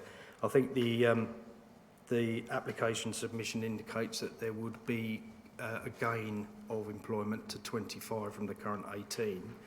But I think in terms of the economic benefit of it, which we've taken as part of the balancing of this application, we would encourage the opportunity for more employment, obviously. But the issue in relation to parking is that your parking standard for commercial use is a maximum standard anyway, as opposed to a minimum. So we can't actually require a minimum level of provision in relation to commercial development, whereas we can with residential. So we're comfortable with the level of parking provision that's been proposed on the site. The entrance issue is the case that the entrance has been designed in order that HGVs could go both ways. There isn't a control that we could require under planning to stop them doing that, because I don't think we could enforce it, in all honesty. It would be an unenforceable condition. The only way we could actually, or the only way that could be done, I think, would be is if the access were designed specifically to preclude right turns out of the site, which would affect not only HGV traffic, but would affect car traffic as well. So it'd have to be a case that all traffic was pointing down one way, which I think in terms of, I mean, I don't know about the highway impacts of that, but I think that would be the only way that you could successfully control that. I don't think you could condition it or any way. Yeah, absolutely. I'd say travel plans are quite effective, at least when the local member then goes to Tim Passmore to ask for something to be done. He has a lever to use, and people probably do obey them to a much greater extent than we believe. The other issue I'd just say is you do indeed in the recommendation say control of noise emissions from commercial units. There's no indication there of what sort of control, you know. You could maximise it if I want to emphasise my point. Councillor Mansell. Thank you. I've got 3 points I would like to ask questions on. The first of which is also to do with the entrance. The photographs that you took looked like they were adjacent to a current gateway from the road to the field. Is that where the entrance to the residential properties is to be, or are they going to close that one up and make a new entrance? That's my first question. The second question is about a bit of mixed messaging we're getting in our report. On page 199, we have our Economic Development Officer's comment, the demand for small-scale industrial premises outstrips current supply in the district. And we have a comment from one of the representations that says existing industrial estates in the area struggle to find tenants. So I'd like a comment on which of those we have evidence for. Also on the recommendation on page 211, sometimes we're referring to industrial units and sometimes we're referring to commercial units. Are they the same thing? And if they are, can we be consistent and call them the same thing in the different conditions? In particular, 14th and 15th bullet point on page 211, we have reduction of hours of use of industrial units, control of noise emissions from commercial units. Are they one and the same thing or not?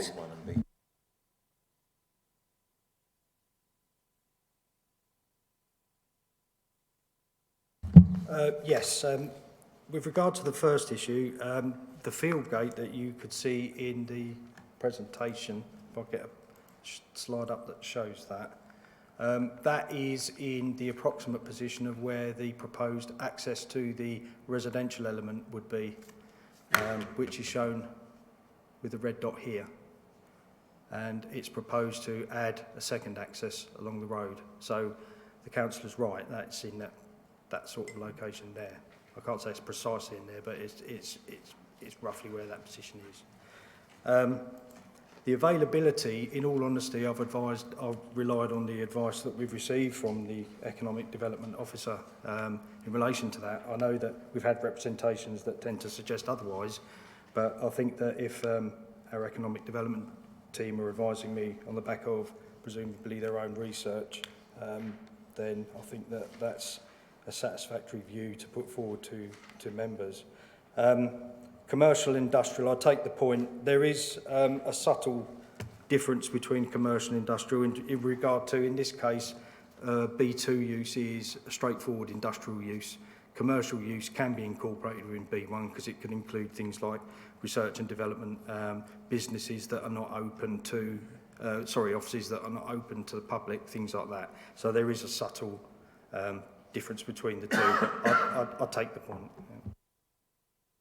Come back on that. So the restriction on hours of use of the industrial units doesn't cover the ones at the back of the development. I get a bit muddled as to what B1 and B2 are. I'm sorry, I haven't got that in my head yet. But is there a restriction of hours of use proposed as a condition for all the commercial stroke industrial units, or only one part of them? Apologies for the confusion. That would be the case. It's just badly worded. I'm sorry. The condition is it's all units. Yes. Okay. Thank you. Yeah, like Councillor Field, I was quite concerned, particularly reading the environmental health comment on page 199, and sort of struck by the fact that we're not limiting this to this particular user, this applicant, and what they're doing at the moment. And as it says, the B2 unit, however, can be any general industry. So how much can we rely on the noise condition to restrict the sort of general industry that might turn up at some future point once we've got B2 permission given? And I have a second question. I'll come back in a moment, perhaps. The issue of control via condition is one element. The second element would be restricting the use of the B2 building to the occupier, the applicant at this time. That would avoid, it's a suggested condition, bullet point 4 on page 211. I think what we're saying is that if you accept a B2 use, what you would be accepting is the B2 use that's being applied for now, and it's not a carte blanche B2 use, because that would need to be considered as a separate element. Yeah, so, I mean, it seems that it kind of feels a bit too restrictive to say this is a B2 use for whatever they're called company that's applying at the moment. But on the other hand, if we did that, presumably all it means is that if some future user comes along, then they have to come back to the planning department and say, can we vary this condition? Is that where we would be with that then? Yeah, so I think what we're suggesting with that condition is it's that type of use that the applicant is undertaking. We're not limiting it to the applicant specifically. So another company could come in and carry on the same use, but if somebody came along and wanted to do something different, they would then have to apply for change of use, at which point obviously we would consider that accordingly. If we can kind of write that, degree of subtlety. That's what Yeah, I think it doesn't quite come across in that bullet point, but that's what my understanding. Bullet point 4 covers that point. Yeah. Yeah. Second question, quite a different one really, much more on the principles, and that is really whether officers can see any adverse consequences if this application was implemented in part. I mean, it's saying, well, we need the houses in order to fund the investment in the commercial premises or industrial premises, which is a little bit not quite where we usually go in combining things. Is there any, if they decide to build the houses and not the industrial, or vice versa, is there any particular concern that would arise from that? It's we've been asked to consider the application that's being put forward, but the point is all the elements or the land use elements that comprise this application are a departure. So therefore we've had to consider both elements as whether they're acceptable as departures, not combined, but against the general sorts of policy thrusts that relate to each use.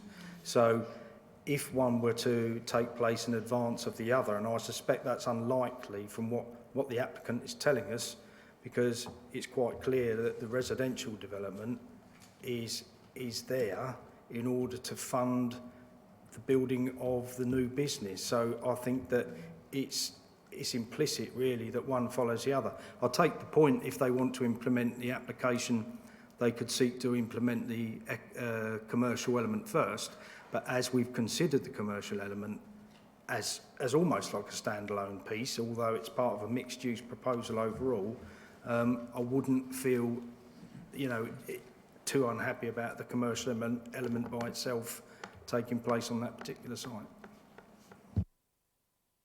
Yeah, so I suppose what I'm concerned about is that if we're justifying the houses there because they're going to fund the employment, there's nothing to stop in the implementation being carried out for the housing and then take the money and go. That's what I'm just, that we're not making, I'm a bit worried that we're making that judgment that it might be an unsuitable place to put houses unless we're getting the employment. Yeah, I think the justification of the housing is based on the current situation with regard to 5-year housing land supply, MPPF, and the age of certain policies in the local plan, unfortunately. So there is a justification separately for the residential development. It's not, I wouldn't want you to think that it's being justified purely on the basis of it being an enabler for something else to take place. It's important, perhaps I haven't drawn that out clearly enough, but it is important to consider each element of this against the current policy and the MPPF and consider whether there is an acceptable reason to allow departure in this case. Yeah, it was just say, so if they had come forward with just the houses, we would be looking at recommending for approval. We've had various houses through Creeting and St Mary that have been considered sustainable because of the facilities, the services, the access through to Needham Market within walking distance. So I think in terms of if we'd had the houses alone and we didn't have the industrial, that wouldn't become an issue or a reason for refusal in its own right. If they justify for the applicant the money for the industrial, it's a benefit from our point of view, but it doesn't mean that if we built the houses and the industrial didn't come forward, that would necessarily be an issue from planning point of view. It is a benefit to the applicant and that we can understand, and if that delivers jobs, it becomes a benefit in that respect. If they were only to build the commercial, again, would it cause harm or be unacceptable? I think it's sufficiently remote from the existing houses. We're not considering harm to the proposed houses. Again, there's enough justification for each part in its own right. Does that help? Yeah, thank you. Councillor Manson. Sorry, thank you for letting me come back, because I've just thought of another question. I'm sorry, that's the way my mind works. Things come to me in little bursts. Now, whilst I appreciate that there are environmental sustainability standards for industrial units that I think are imposed, we haven't heard anything about them, and I just wondered if there were any proposals for low carbon heating, sustainable water usage, all the rest of it for these industrial units. And I'm sorry if it is in the report, I can't find it anywhere. Well, certainly it's something that if in the planning statement that accompanies the planning application, the applicant's agent has indicated that they're open to taking on board, and it's something that we would seek to consider or seek to secure via condition on a planning permission. I can't say exactly what the scheme would be or schemes would be at this stage because we haven't the information in front of us, but it's something that we can incorporate into an approval if you were minded to accept the decision. I think let's talk to the applicant when they come up. Any other questions at this point? No? Okay, so we'll move on. So we don't have anyone from the parish council. We have an objector, Mr. Richard Boardley, if you'd like to come up to the mic.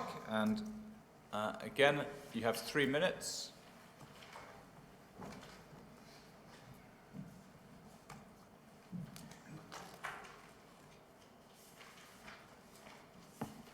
And whenever you're ready, if you just push the silver button. Good morning. My name is Richard Boardley and I live in the property next to the application site. And together with the residents of Florden Road, my wife and I strongly object to this planning application for many reasons. Firstly, the access and immediate road infrastructure is, in my view, not fit for purpose. The only thing I unfortunately have to say to demonstrate this is that in April this year, a teacher from Claydon High School was killed at the junction of Florden Road and Coddenham Road, only a few yards from the proposed industrial entrance. And is this really a junction that this committee wants to send more traffic and more HGVs through? I have also seen 3 other minor accidents at the same spot this year. Item 2, there's a row of very mature silver birch trees along the boundary between the application site and our property, 2 of which have not been accounted for on any of the pictures by either the applicant or the council. They are both on our land and 54 or 5 feet in height on the boundary, and the root protection area appears to conflict strongly with plot 1. This dwelling should at the very least have been situated further from the boundary, which will of course impact on the rest of the residential units, and they may all need to be repositioned. No residents in Florden Road wish to see industrial development, some of which is B2, which once B2 is given, even in a restricted form, as I've heard suggested, that can easily be turned over to anything, so it could be something, it could be heavy industry in no time at all. Also, and you know, it's very unsuitable for goods vehicles. Lion Barn Industrial Estate is very close, has footpaths and a main bus route. This estate has neither, or the proposed estate. And in summary, this is the wrong type of development for the wrong location for which there is no need. Allowing development to take place here will result in a major unacceptable change to the character and appearance of the area, wider countryside and the landscape in general.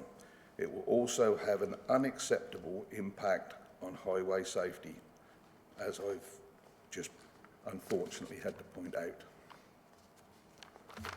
Thank you very much. Thank you. Thank you. If you just 1 sec, we may have a question or 2 for you. Yep, Councillor Haddingham. It's not really a question. I was just wondering if Bradley, if you can show the picture of the road where the fatality occurred on the thing.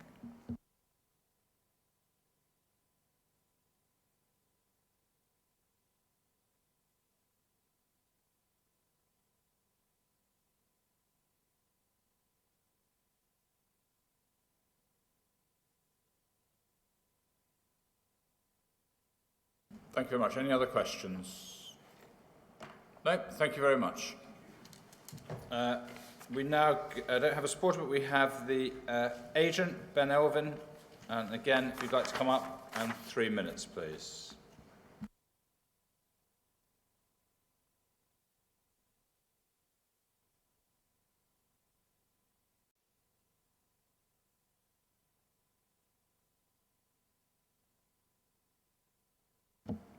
Thank you, Chair. Good morning, members, and thank you for the opportunity to address you this morning.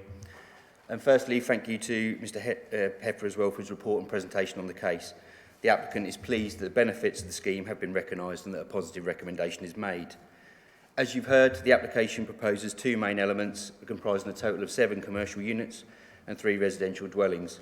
As the committee report identifies, the economic development team have recognised the benefits to the rural economy resulting from the proposed commercial development, and this includes a new building for the applicant's established business, which employs many people, 19 currently, and has outgrown its current premises. The delivery of jobs and support for the local economy are core aims of both the NPPF and the Council's own policies, and this proposal delivers both of those benefits. The scheme offers the opportunity for 6 smaller business units and the expansion of the applicant's business, which will boost employment further.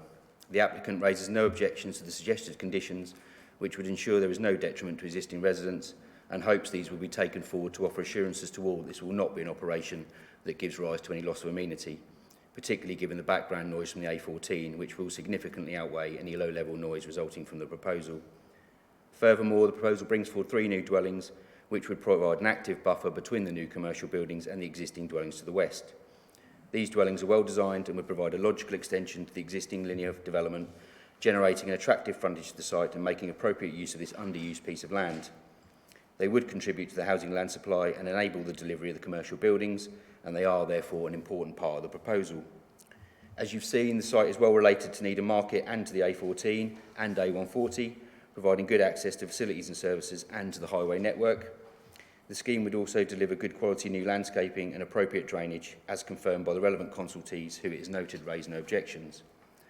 Since the withdrawal of the previous application, the applicant has submitted further highway information, including speed surveys and highway safety improvements. The Highways Officer is now satisfied with the proposal, and the new access have been designed in accordance with the Highways Engineer's requirements. The applicant will extend the 30-mile-an-hour speed limit, which we understand the Parish Council are also looking to take beyond this point in any event. Good visibility exists to the accesses, and the proposal has been found safe and suitable for all. Turning to some of the local comments, it is highlighted that industrial units are out of keeping with this area, yet this is a road that contains Brahini's headquarters, a number of other commercial sites in the immediate vicinity of Brahini, and which sits adjacent to the A14 and close to the A140. It is precisely where such units should be. The land is not agricultural in use and hasn't been for at least 30 years. Nothing currently grows here, as you've seen from the photos, and the grass has only required cutting once in the last 2 years. The new landscaping would be properly bedded in to ensure that the site benefits from a full and attractive landscaping scheme. It is, in effect, a parcel of underused land that will be more efficiently used if the proposal is supported. For all those reasons, it is hoped that members will support this proposal, secure the delivery and security of these jobs and the delivery of the housing, and please grant planning permission for the sustainable development. Thank you. Thank you very much. I think we're all going to have some questions probably along the same line. Could you just explain more about the business that's going to operate within the B2 and what the more about that? Absolutely. The business is located on the edge of Stowmarket currently in an industrial estate, but has outgrown the premises, and what they do is they're electrical contractors, and most of their work is carried out on sites. So they have people that will come in the morning and pick up their orders for the day and travel out. There are 8 or 9 office staff currently, and they do manufacture within the unit, but it is in electrical components. So it is your traditional soldering iron type approach. It's not heavy industrial in any way, shape or form, and currently it's immediately adjacent to residential properties where there hasn't been any complaints previously in all the years they've been there. Okay. Councillor Mansell. Thank you. I've got a couple of questions. One relates to my previous question about environmental sustainability in terms of energy and water usage, because looking at the diagrams, it looks like the units at the back of the site have got a nice south-facing sloping roof, which might be suitable for such things as solar panels. So I wonder if you could comment on the environmental sustainability of energy and water usage. And the other question I've got is about the vegetation barrier between the residential dwellings and the neighbour who's just commented on some of the trees along there. And on the plan that we have on our page 222, it does look like the trees sort of stop where the house is, as if there's not going to be any buffer. So could you comment on both of those items, please? Yeah, absolutely. I mean, in terms of the renewable energy type generation, that sort of things, my client would happily accept a condition requiring a full scheme to be provided in detail. We haven't developed a solar panel scheme or anything of that nature at the moment, but he's more than happy to. So if we wanted water consumption levels, those sorts of things, as by means of a condition, more than happy to accept that, Chairman, and we'll put forward a full and detailed scheme as part of a condition that hopefully will, meet the sustainability officer's requirements in that way. So he's open to it. I think that, and that's how we left it with the submission we made, is that we're open to developing it. We haven't done so as yet, but we can. Yeah. In terms of the trees, as I understand the situation that the neighbour has just brought forward, the trees on the boundary, which are between the existing property, Jasper Lodge, and plot 1, in essence, I think, from the point of view of where the construction elements of this would go, again, we could probably deal with this by condition in the sense of looking at, a no-dig construction or something of that nature under the root protection zone, supported by an arboricultural impact assessment of those trees as part of a condition, and we're more than happy to do that again, if that helps. Thank you very much. Any other questions? Yes, a couple of hands. Councillor Matheson first, then Councillor Field. Yeah, I had a look at the where the existing location, and I think you've given us the usual phrases about well related to the highway system, etc. The existing location is well related to the dual carriageway section of the Stowmarket to Needham Road. I wondered whether the applicant had explored the possibility of actually building additionally at that site, which, as I say, is an industrial site and better related to the highway network. I think from memory, and I've only been to their existing site once, it's quite contained. That's fair to say, John. The existing site, even the car parking is quite limited for where they are at the moment, and the sandwich van also uses that space over the lunch hour and takes up a couple of spaces as well. So, because it serves a wider cluster rather than just John's own business. I think in that sense, there's not, as I'm aware, a space on his existing site to do so. This land is within his family and has been for many, many years. And given the opportunities to seek to actually address what he needs in terms of space, rather than try and, I don't know, cram something onto a site that probably isn't capable of taking it, the opportunity here is a much more practical one. Thank you. Councillor Ford. Two things. You mentioned noise levels from the A14. I wondered if you've made any records of what sort of level they are, because currently our noise control condition is sort of meaningless. It doesn't have any figures on it. So the noise is one issue. Second issue, the numbers of employees. You mentioned a process where people come in and collect their work for the day and disappear off to remote locations. Is that people within the, whatever it was, 18 or 19 at the moment, and 20 something you mentioned, are they included within that, or are the 19 extra just sort of locally based office staff with some substantial number of others to create chaos in morning and evening?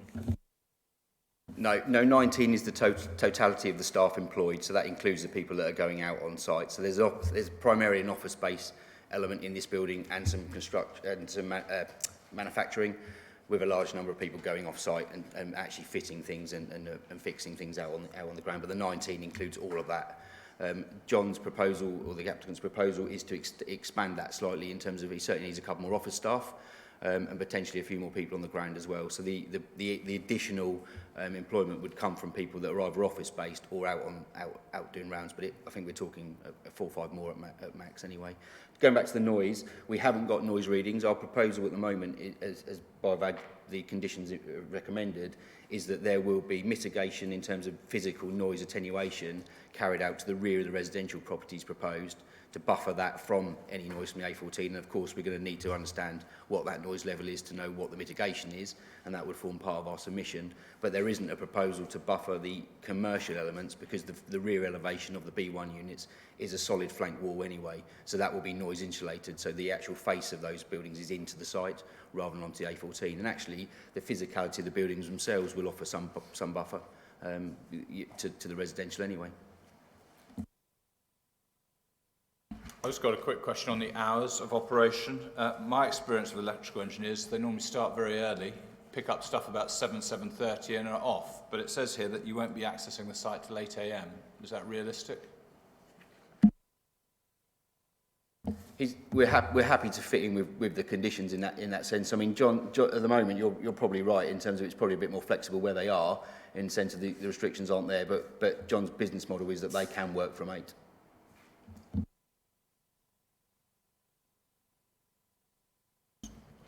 No?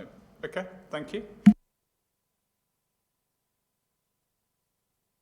And we have 2 ward members, Councillor Mike Norris and Councillor Stephen Phillips, and I have something here to read out from Councillor Mike Norris.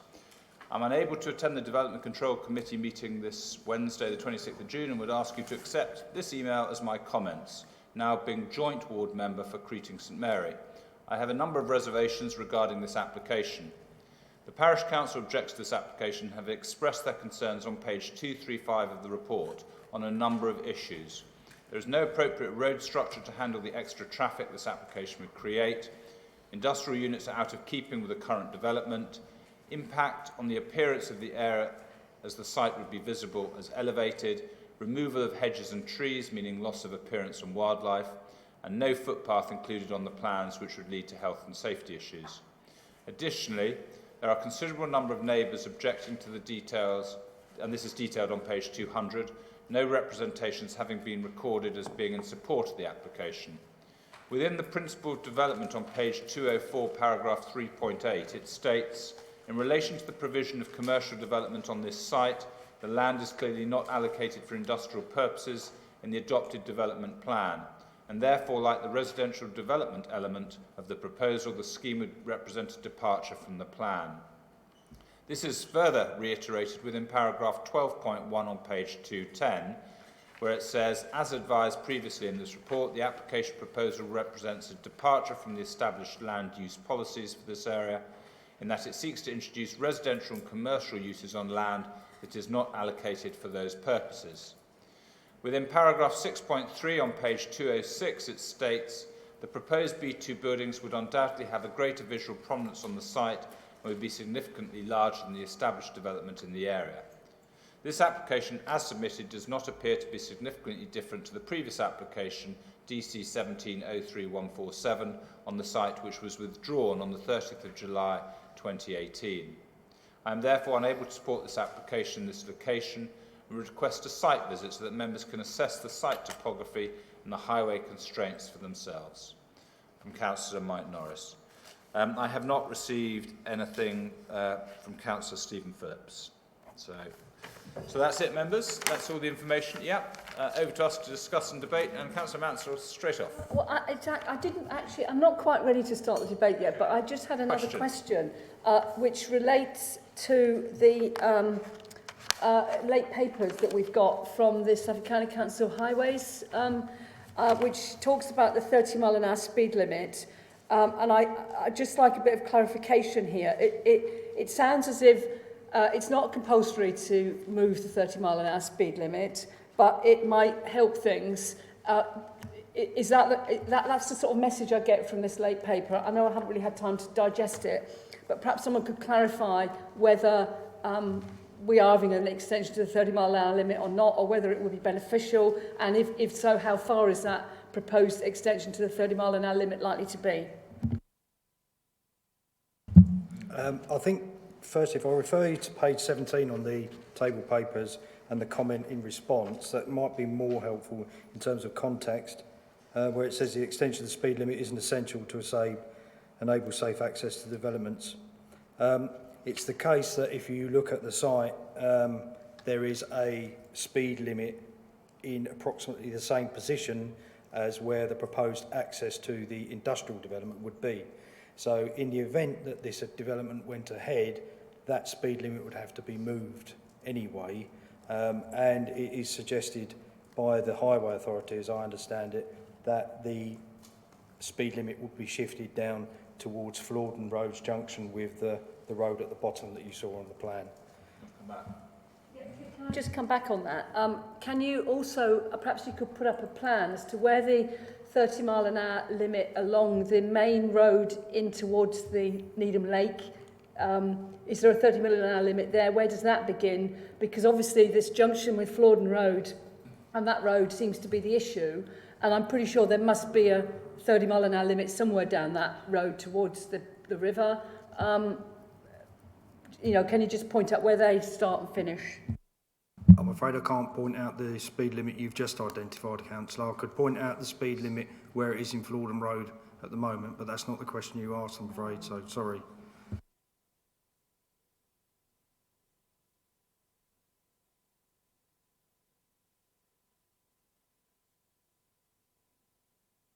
Yeah, no, well, I go along there pretty reasonably frequently, living in Needham.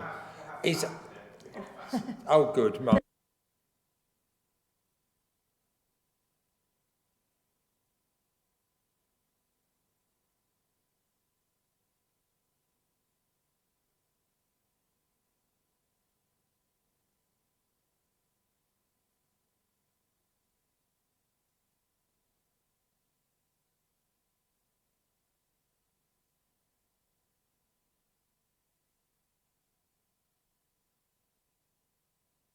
Starts at the junction with Needham Lakes.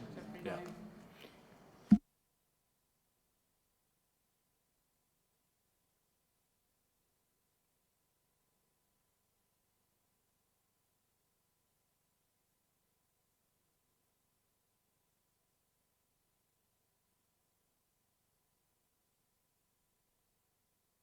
Thank you, Chair.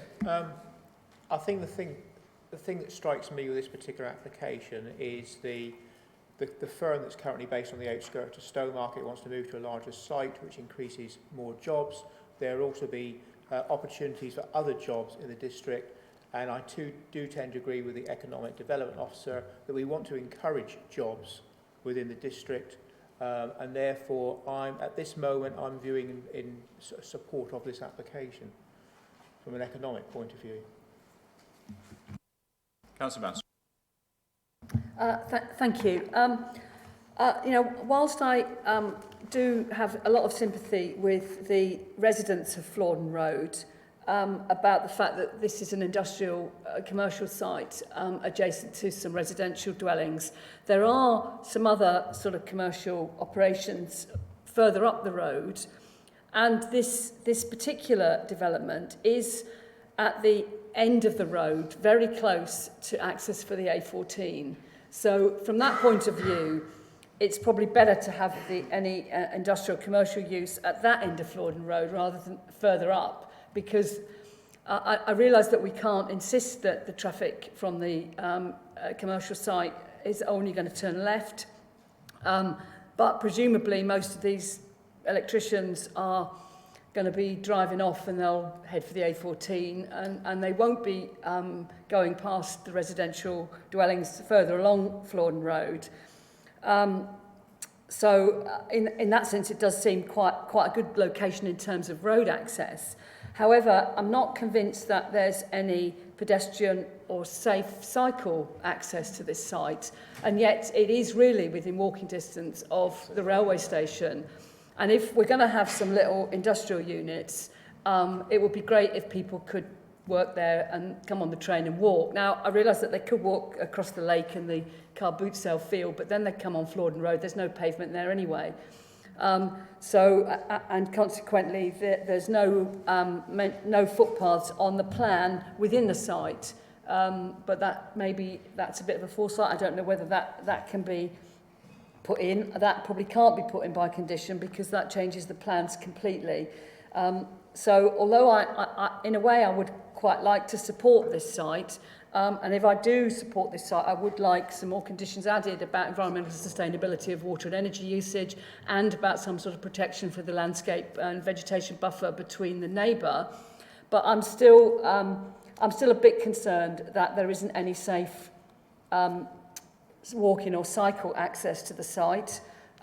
So I will like to hear what my fellow members have got to say about this. But you know, it is a good thing to promote some business in the area, and I think this is better than some places to put industrial units. So and it's going to be a bit of a mix. There's going to be 3 houses.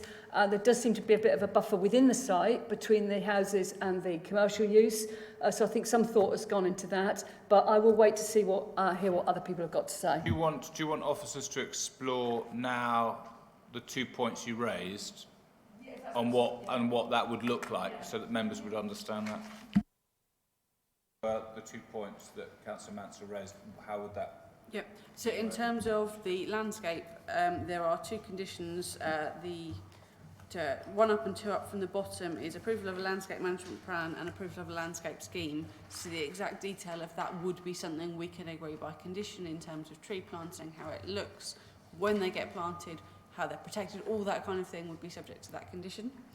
In terms of sustainable construction, under CS3, we have a requirement for non-residential development proposals over 1,000 square metres have to have integrated renewable technology. Given the agent's suggestion they'd be happy to comply with something like that, I see no reason why we couldn't agree something like that under condition, which would include energy, water resources, how that gets resolved, and normally we would suggest that a scheme is to be agreed so that between us we can agree how that would come forward. So I think, you know, given what CS3 suggests and what the agent has said they're happy to do, we could secure that. Sorry, what was the third point? I think the third point is conditionable because it was to do with safe pedestrian and cycle access, which isn't in the plan. So I don't think we can alter that at this stage. I think there is detail of access to be provided under conditions, so that might give us the space to do that under that condition. It is still to be agreed, so that we could look at it. We couldn't necessarily specify it, as you say, but at least it would be under that we would review that. Okay, thank you. Who was next? Yes, Councillor Masson. Yeah, I mean, I tend to think that with enough conditions, and apart from the two that have just been discussed, of course, we've also talked about strong noise conditions and also over the use of the B2 building.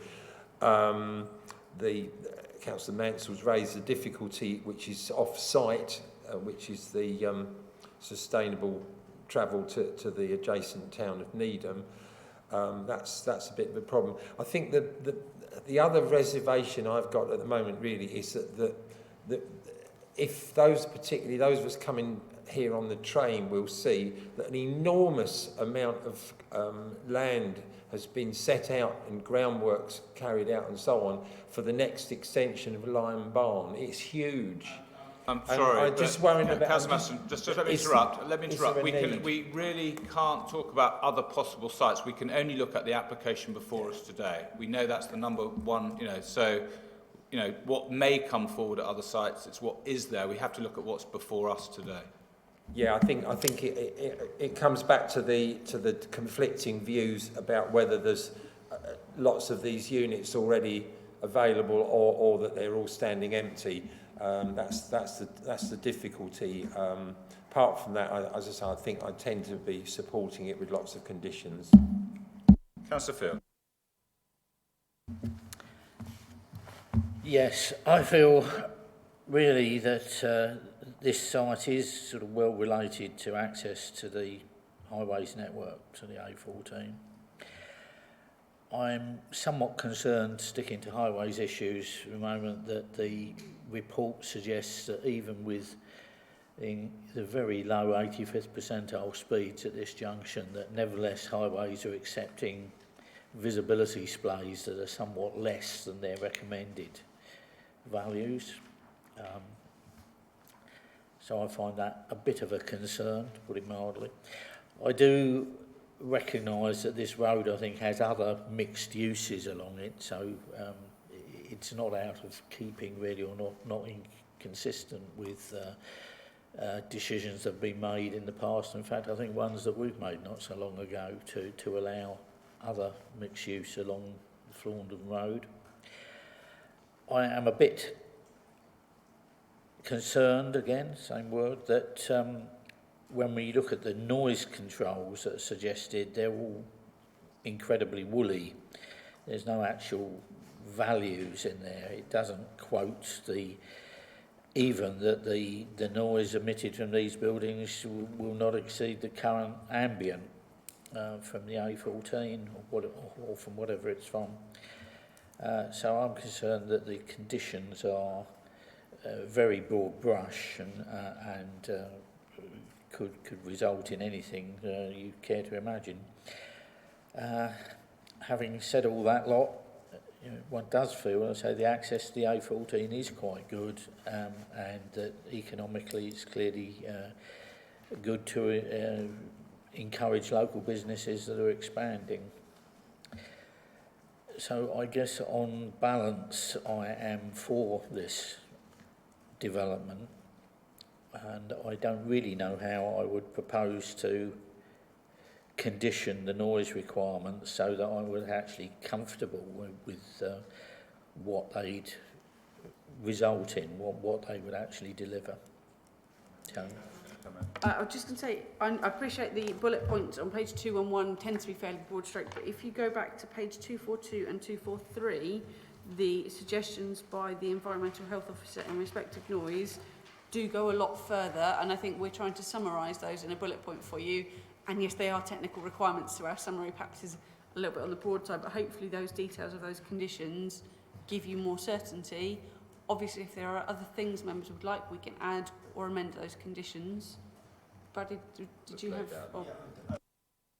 Following on from what Gemma said, it's condition 4, particularly, Councillor, on page 243, which uses that phrase commercial but does relate to everything non-residential on there.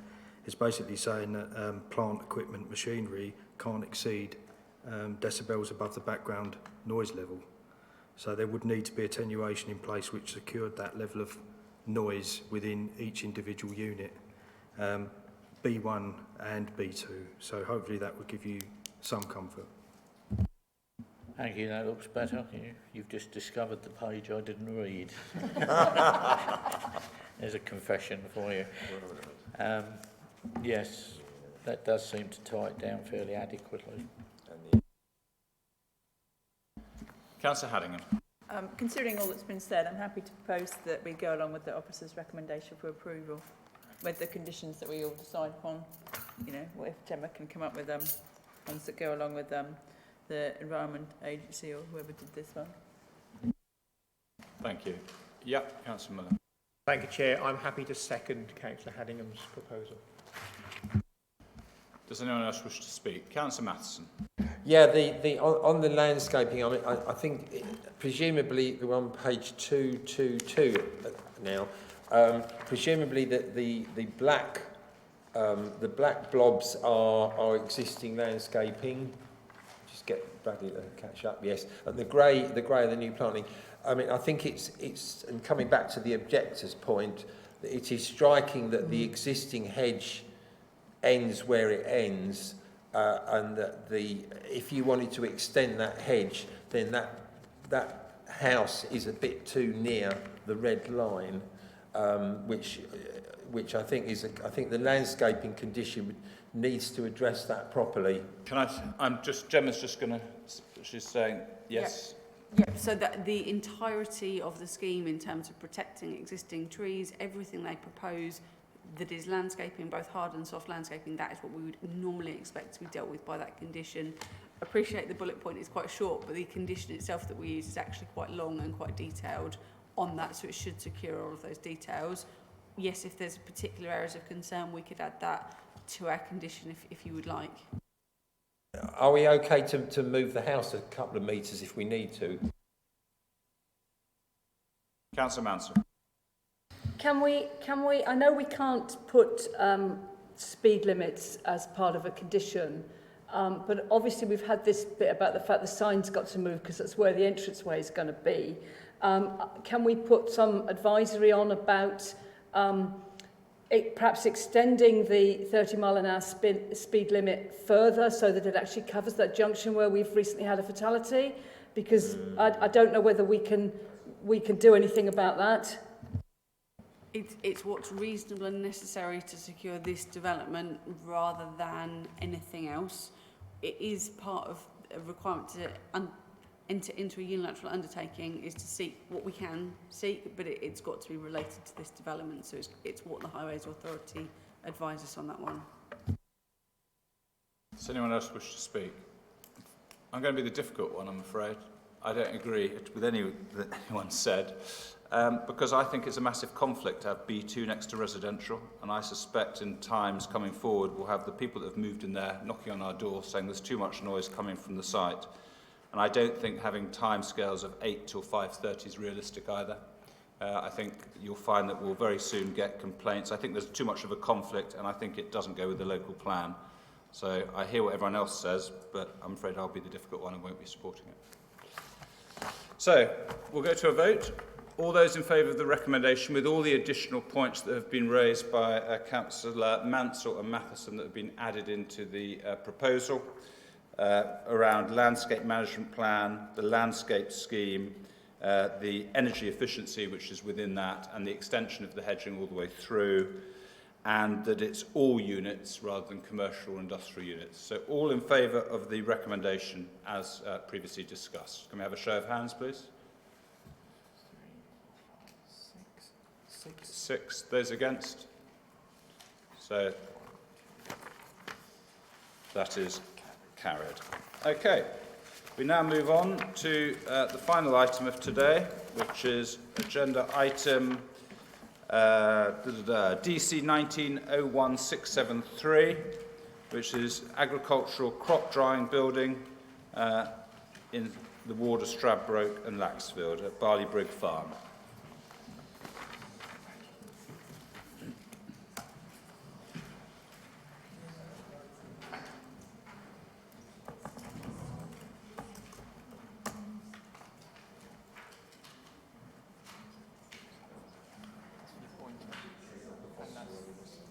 Okay, so over to you.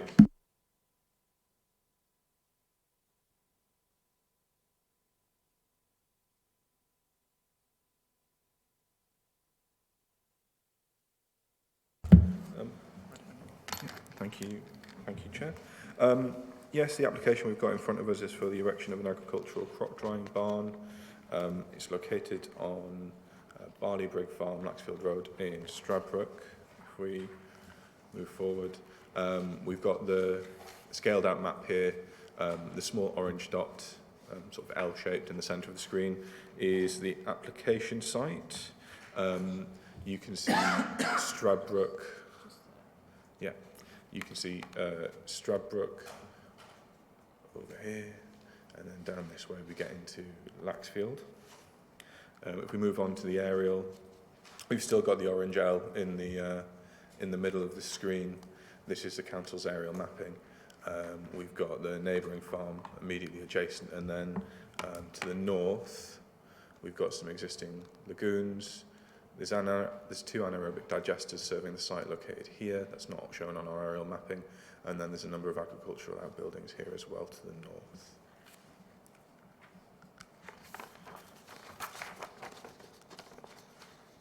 So, slightly scaled in here. Just jump ahead.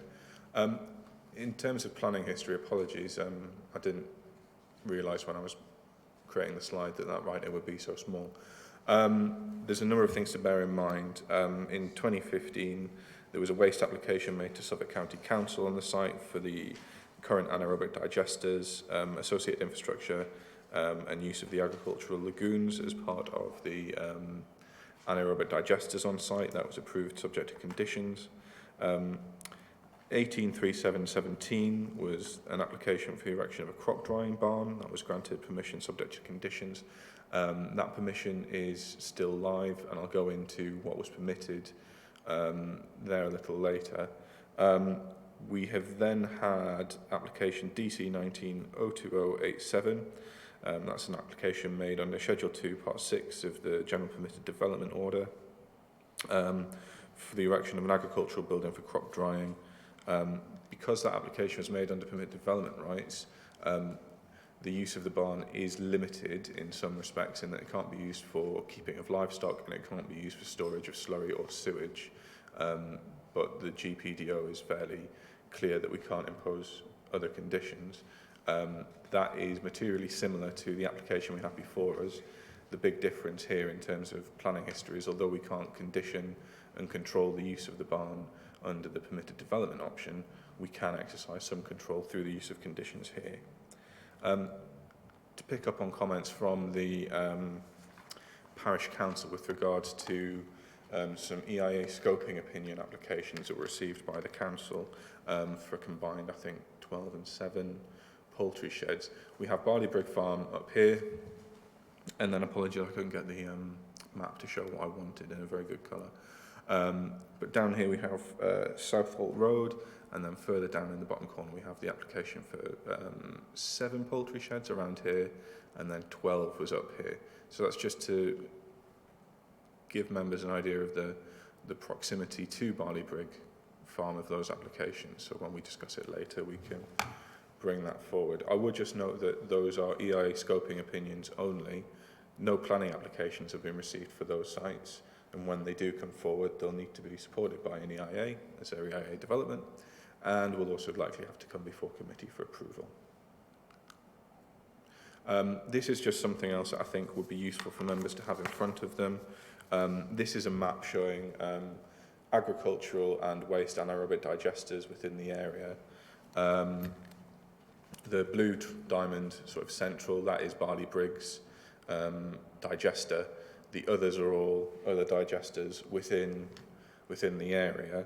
The blue circles and diamonds indicate agricultural digesters. The green circles and diamonds indicate waste digesters. The barley brig digester is agricultural in use, and the diamond just denotes that it provides central heat and power for use on the site. Circular notes sites that produce biomethane that feed into the gas grid, provide power to the national grid. If we move on to the application at hand, here is a site location plan, the familiar orange L shape.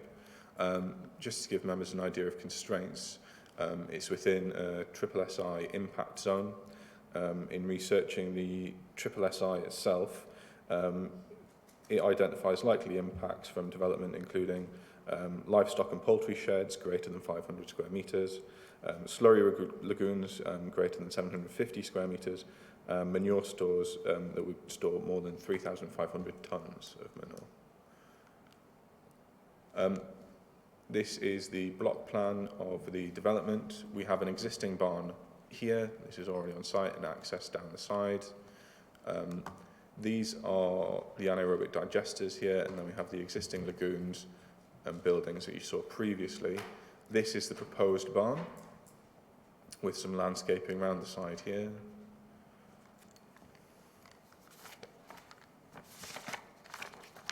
These are the elevations and internal floor plans.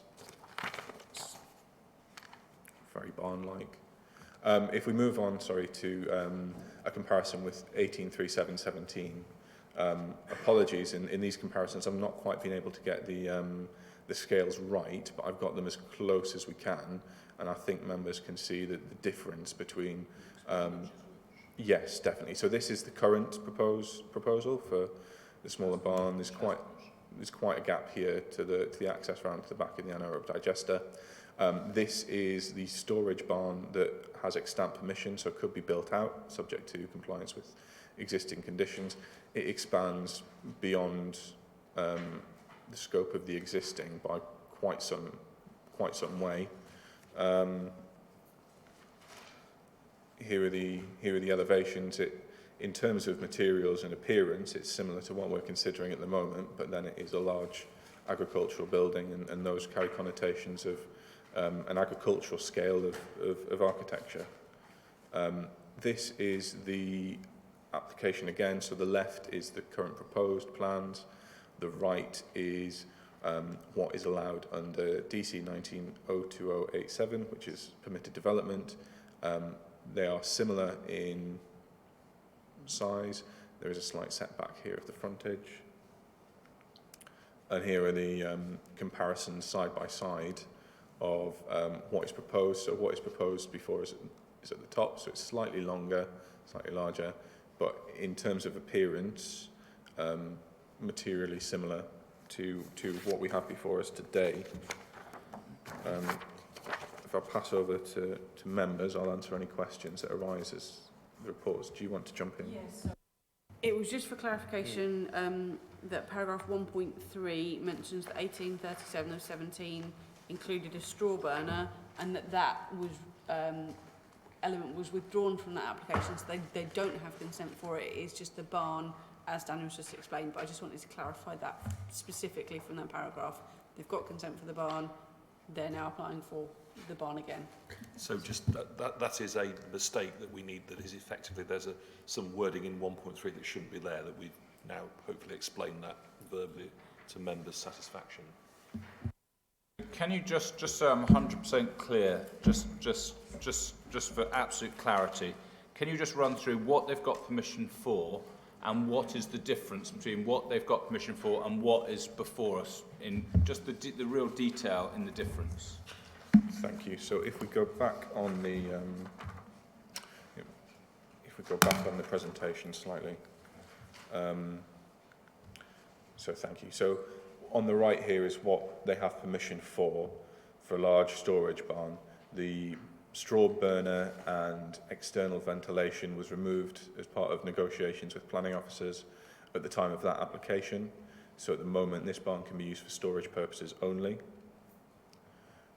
and then we have... Sorry, I'm sorry to interrupt. But so really what we're saying is we're going from a large barn to a large barn that has crop drying ability, and that is the difference. That is so the size is not that dissimilar. It's just it's the purpose of the building is what we're being really asked to consider. Okay. Does anyone does that help, members? Yeah. The papers were not clear on these matters. So, but it's clear now. Yeah. Good. Councillor Mansell, you want to come in? Thank you for trying to clarify that, because I can't get my head around this either. And I'm still baffled as to what the poultry sheds have got to do with it. Okay, so, I mean, there is a scoping application for potential chicken sheds, and there is speculation, I understand, from the parish council, and there is speculation out there, which is speculation, that this will be the feeding facility for the chicken sheds. But there is no application for chicken sheds. Nothing has come forward. There is only a scoping exercise. Now, so there's no. So it's. So it's the scoping pin is not on the same site as Daniel mentioned. They're some distance away. I think the query had been: would what is dried in this go? So Councillor said go and feed those chickens. I think another reference has been made to the drying of the chickens there, which is not what is intended. I'm not quite sure where that reference came from. This is for drying of agricultural crops, and we could control that by condition if members have got particular concerns about that. So the community is associating this with a possible application, but the thing we have to remember here is we can only look at the application that is before us at this moment in time, and anything else is really not to be tied into it. Yeah, Councillor Mansell. And so what is the link between, is there any link between the proposed crop drying shed on this site and the aerobic digester, which is behind this site? We have clarity on that because we've also heard mixed different things about that. So can you just clarify? Yeah, thank you. So in terms of the crop drying, at present, they don't have any crop drying facilities on site. So at present, crops are being taken from the farm in HGVs, transported off-site to be dried, and then transported back by HGV to be fed into the digester. Having the facility on site would mean that you can remove a number of HGV movements, both to and from the site. So they could dry the crop residue on site, and then use it to feed the anaerobic digester. So can I just come back? The existing shed that is adjacent to the one that we're discussing today, is that also a crop drying shed, or is that some other sort of storage shed? I don't believe it has crop drying facilities, although I believe the agent is here, so maybe we could direct the question to get something definitive from him.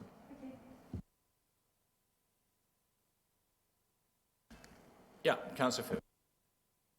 I think my understanding is going backwards, not forwards. Just an issue. I understood from the papers that the crop drying that would take place here is sort of what I might term passive, turning the crop over on the floor or something. It's not a forced, fan-driven drying process. Am I understanding that properly? So that means little noise associated other than reversing bleepers on JCBs or whatever you call them in the farming world. The other issue was I just discovered from the last question that I don't really understand the relationship with the anaerobic digester. I assumed that was for, well, to dispose of residue from crops, but it's a bit difficult to see. Your comment just was that currently they're shipping crops away from the farm for drying in some remote facility, shipping it back, and you then said feeding it into the anaerobic digester. Yeah, I can understand feeding it into chickens, but feeding it into a digester seems lunacy. I could understand the residue going. We've got the applicant here, so we can ask them. Should we have some more questions? It might just be interesting to fully understand what we're talking about. Ask the applicant. Any other questions at this point on the presentation and the recommendations before us? No? Okay. So we're going to... Do you want to... Yes? Yeah, so just within the report that's been provided, Stradbroke Parish Council, I think, in their representations have provided a copy of the 2015 Suffolk County Council waste application, and they know at condition 15, a certain number of feedstocks that can be brought in for use in the anaerobic digesters on site, which include energy crops, sugar beet pulp, apple pulp, chicken litter, herbs. This is page 285.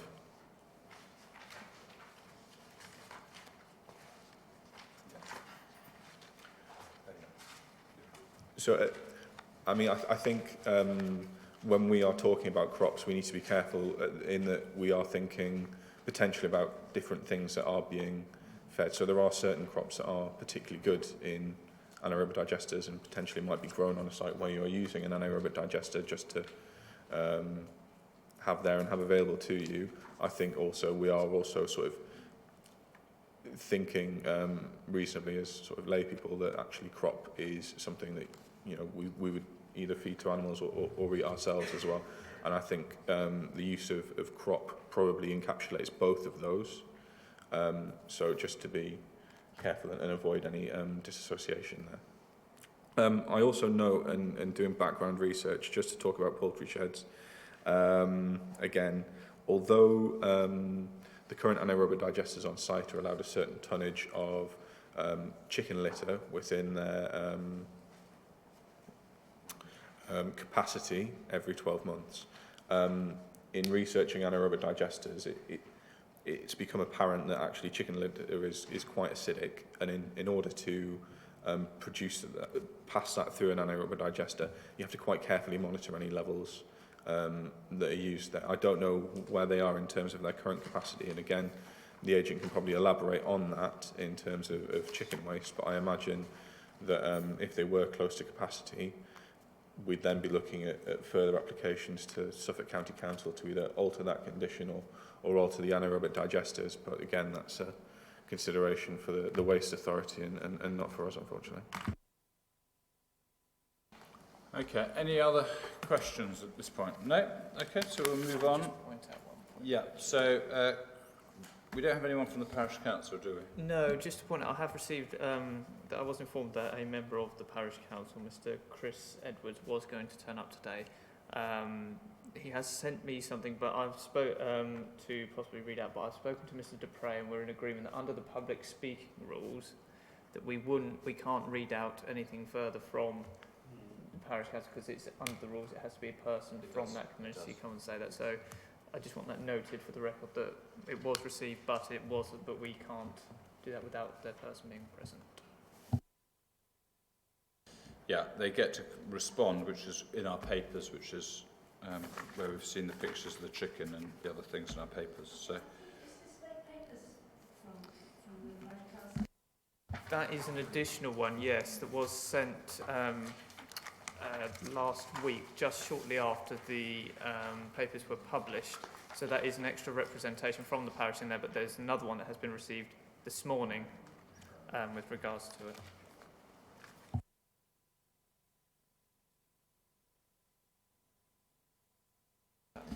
okay, so we'll now move on. So we'll move to Mr. Stephen Bainbridge, who is the applicant or the agent.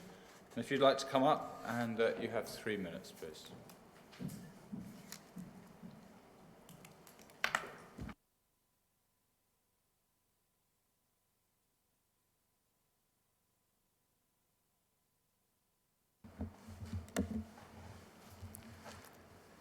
Good afternoon, councillors. My name is Stephen Bainbridge from Parker Planning. I'm a member of the RTPI, like your planning officers. I've worked on this planning application. I'm a former Baber planning officer, if that counts in my favour, and I was agent for the Barley Brig AD plant regularisation application approved in 2015 in this room.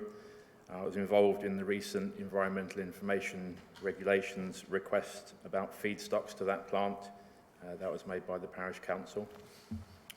We've put 2 applications in for the drying barn, the prior approval that you've been told about and this planning application.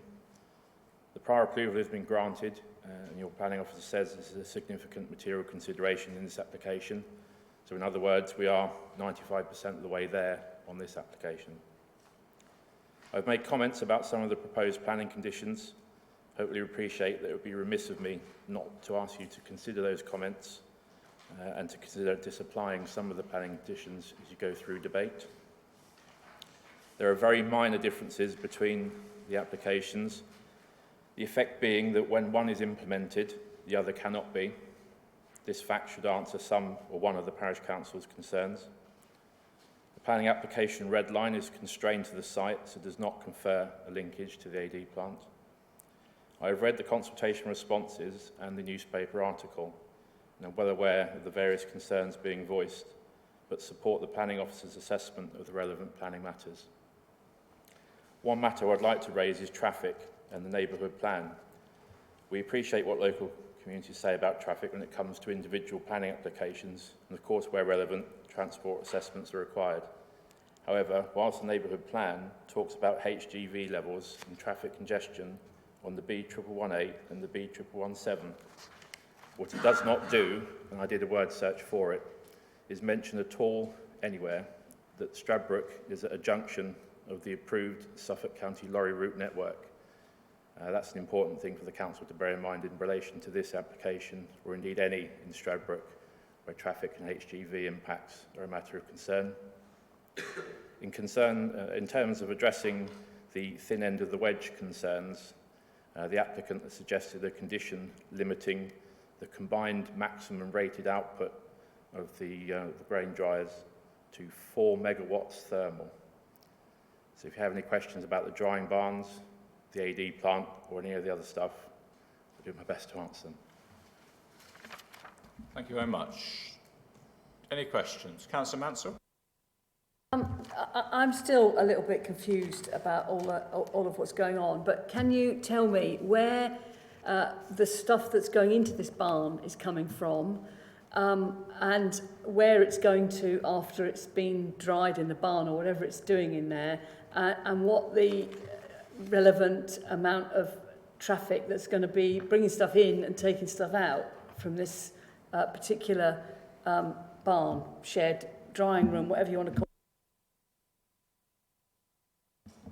Okay, the material, the crops are coming in from Brattle Row Farms farm, their land holding locally, and then potentially other farms locally. You wouldn't cart that stuff too far. In terms of where the material goes, the planning statement that we submitted sets out the tonnages of the materials and where they come from. So we have wheat grown on the farm and providing feed to own pigs, wheat brought in from other farms and providing feed to own pigs. They were the very large group of sheds you saw on the aerial photo. Oilseed rape grown on the farm and sold on to others. Wet straw grown on the farm and used as own pig bedding. So that tells you where it's coming from, where it's going to. I think the issue about the crops coming into this building and going to the AD plant, I don't think that's the case, because these feeds or these items here don't match with the approved list of feedstocks for the AD plant.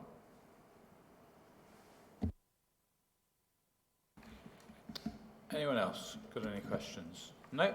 Okay, thank you very much. Next we go to the ward member, which is Councillor Julie Flatman, and she's sent in the following.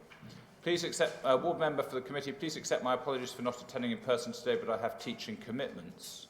I have asked that the application is brought to committee because of the County Council, Parish Council and residents' concern on environmental and cumulative impact. Firstly, residents are concerned that the site will be taking more waste than can be safely processed, thus causing environmental harm, including noise, air pollution and drainage problems on the site. Secondly, increased traffic through local villages and on ancient roads not built for heavy traffic. I must state I'm in full support of our farming and the production of English produce. We need to be as self-sufficient as possible, especially in the wider political climate we find ourselves in at present. We should be reducing our import of food with its implications on soaring costs and carbon footprint. The concerns of increased waste from a newly proposed poultry farm nearby cannot be considered. This is not yet a live application. However, you should be aware that this has been included by the Parish Council and the concerns around this have been raised by the County Councillor. I would ask the committee to look at all the evidence and, if not sure, to defer the application for further investigation.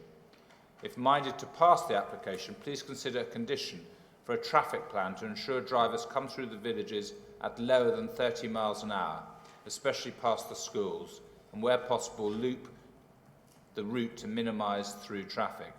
This has been accomplished in other rural areas. Thank you, Chair and members. Julie Flatman. So, members, we've had all the information put before us. We've had the views of the Parish Council before us, and we've heard from the agent as well, and from the ward member. So over to us to discuss and debate. Councillor Field, then Councillor Matheson. Yeah, it does indeed sound to me as though there are some misconceptions about the flow of materials through this barn. Taking the agent statements particularly, it seems that we are talking about a variety of products which will be dried for feed purposes or bedding purposes, and they'll partially come from the actual farm and partially from other surrounding farms. But it didn't sound as though there's any waste, anything coming in which will be processed in this barn to make it more suitable for or to increase the flow into the anaerobic digesters that seem to worry people. And one can totally understand people's concerns about traffic volumes, but it sounds rather as though those volumes exist at the moment. Some of them may be redirected. So it strikes me that this is the sort of development that's necessary to support the farming industry, which is a significant industry in Suffolk, but that there needs to be some constraint upon traffic, the routes it takes, which the conventional way to do that is with some sort of transport plan that basically gets the operator of the barn to ensure that people delivering materials to him or taking materials from him go a sensible route, which might include not going past the primary school at 9 o'clock in the morning or some similar issues. So my feeling is that we should accept this application, but insist that there is a requirement for a sensible transport plan that constrains, that as far as one can, the behaviours that the local residents are concerned about, the driver behaviours, and one always recognises that such plans are difficult to enforce, but if they don't exist, they're even more difficult to enforce. So that would be my view. Can I just ask, is there something called HGV delivery schedule you can draw up, or is there anything like that that exists? I have it in the back of my mind. There is a Suffolk lorry route network that's provided by Suffolk County Council. There is a HGV delivery plan condition. There is. Recommended by the Highways Authority, yeah. So under the recommendation, sorry, I knew I'd seen it somewhere. It's under the recommendation. So it's under the recommendation that there is a delivery management plan put in place through condition. Councillor Matheson, you were next. Yeah, thank you. Yeah, now I've managed to read page 21 of the late papers. There's the Chris Edwards, we said, wasn't it, the name? He's making a couple of points that I think I'd like to hear what the officers have got to say about, really. One, apart from the quibbling about whether the drawings are quite right, which I don't understand the significance of, the challenge is that the county, rather than the district, as the waste planning authority, ought to be judging this, which is an interesting fundamental. And then the third point is that a freedom of information request on the county has shown that the traffic movements related to the digester are and the farm site exceed the planning consent transport assessment by a huge margin.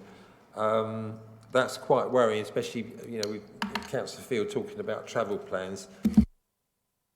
funny enough, when that came in, that we've asked officers to look at that, and Gemma's got some answers on those points. Yep, so we've been in discussion with County about that, and they have clarified, and this is our point as well, is that we don't believe and we don't consider that there is a relationship between the biodigester and that bit, and the specific word is from County. At the moment, there is no relationship between the development for the biodigester and that being considered by MSDC tomorrow a drying shed for the adjacent farm. So they are clear and we are satisfied that these are two separate entities, and therefore we are entitled to consider this as an agricultural building. Any implications for the biodigester that goes above and beyond the consent they have would trigger requirements with County. In terms of vehicular movement, I think where we are at for this one is currently the crops from the farm leave the farm, they go off and are dried elsewhere, and there are HGV movements associated with that, whereas with this one we're talking about them being predominantly dried from this site, so we'd have to consider actually is there a reduction in HGV movement.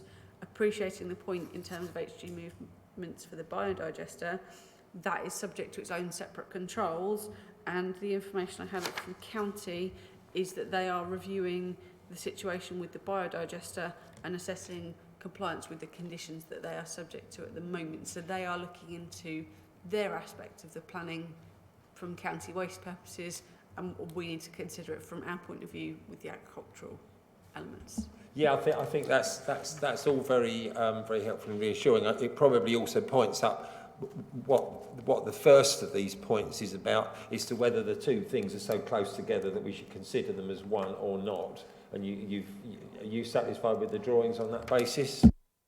Yeah, I think we're happy with the drawings.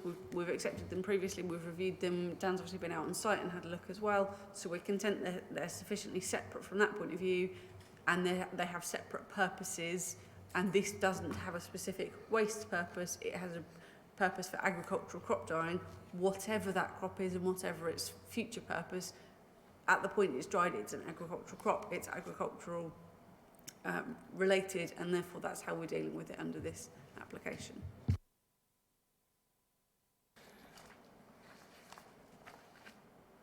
Okay, Councillor Mansell. Thank you. I think Councillor Field has actually said quite a lot of what I was going to say, and that it appears to me from what the agent has said is that this crop drying barn has the potential to reduce the traffic going to this farm, because they're going to have an on-site facility to dry their crops and use it for their pigs or whatever. So, and I think that the objections have all muddied the water with this confusion and link with the aerobic digester and the proposed possible pie in the sky that aren't there yet, poultry sheds, and it's just made it all so confusing that it's quite hard to get your head round. So yeah, I mean, I think that yeah, if there is a transport plan for the movement of the crops that do come from elsewhere, that would be great, which seems to be one of the conditions. And I think we also have to remember that they've already got permission to put a bigger shed here anyway. So I really think that if we refuse this, then there's going to be an even bigger shed. So that's potentially going to have more crops being dried in it, and where are they all going to come from? So I think that... I think we need to be clear that the previous permission is not for crop drying, it's for storage. But even so, they're storing no, I'm just being clear. Yeah. But they're going to store some crops there. They've got to come from somewhere. I mean, I do think it is a bit... I mean, I was thoroughly confused, and I'm not sure I've quite exactly got it clear in my head, but I do think that this may reduce the HGV movements, and we seem to have been assured that it has nothing to do with the aerobic digester, which is on the site. So I'm inclined to support this application, but perhaps I'll let other people speak before we go to a proposal.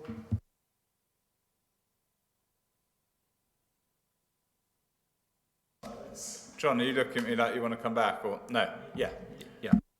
I was going to say, why don't I propose that we accept this and see if we can find a seconder. I'll second it.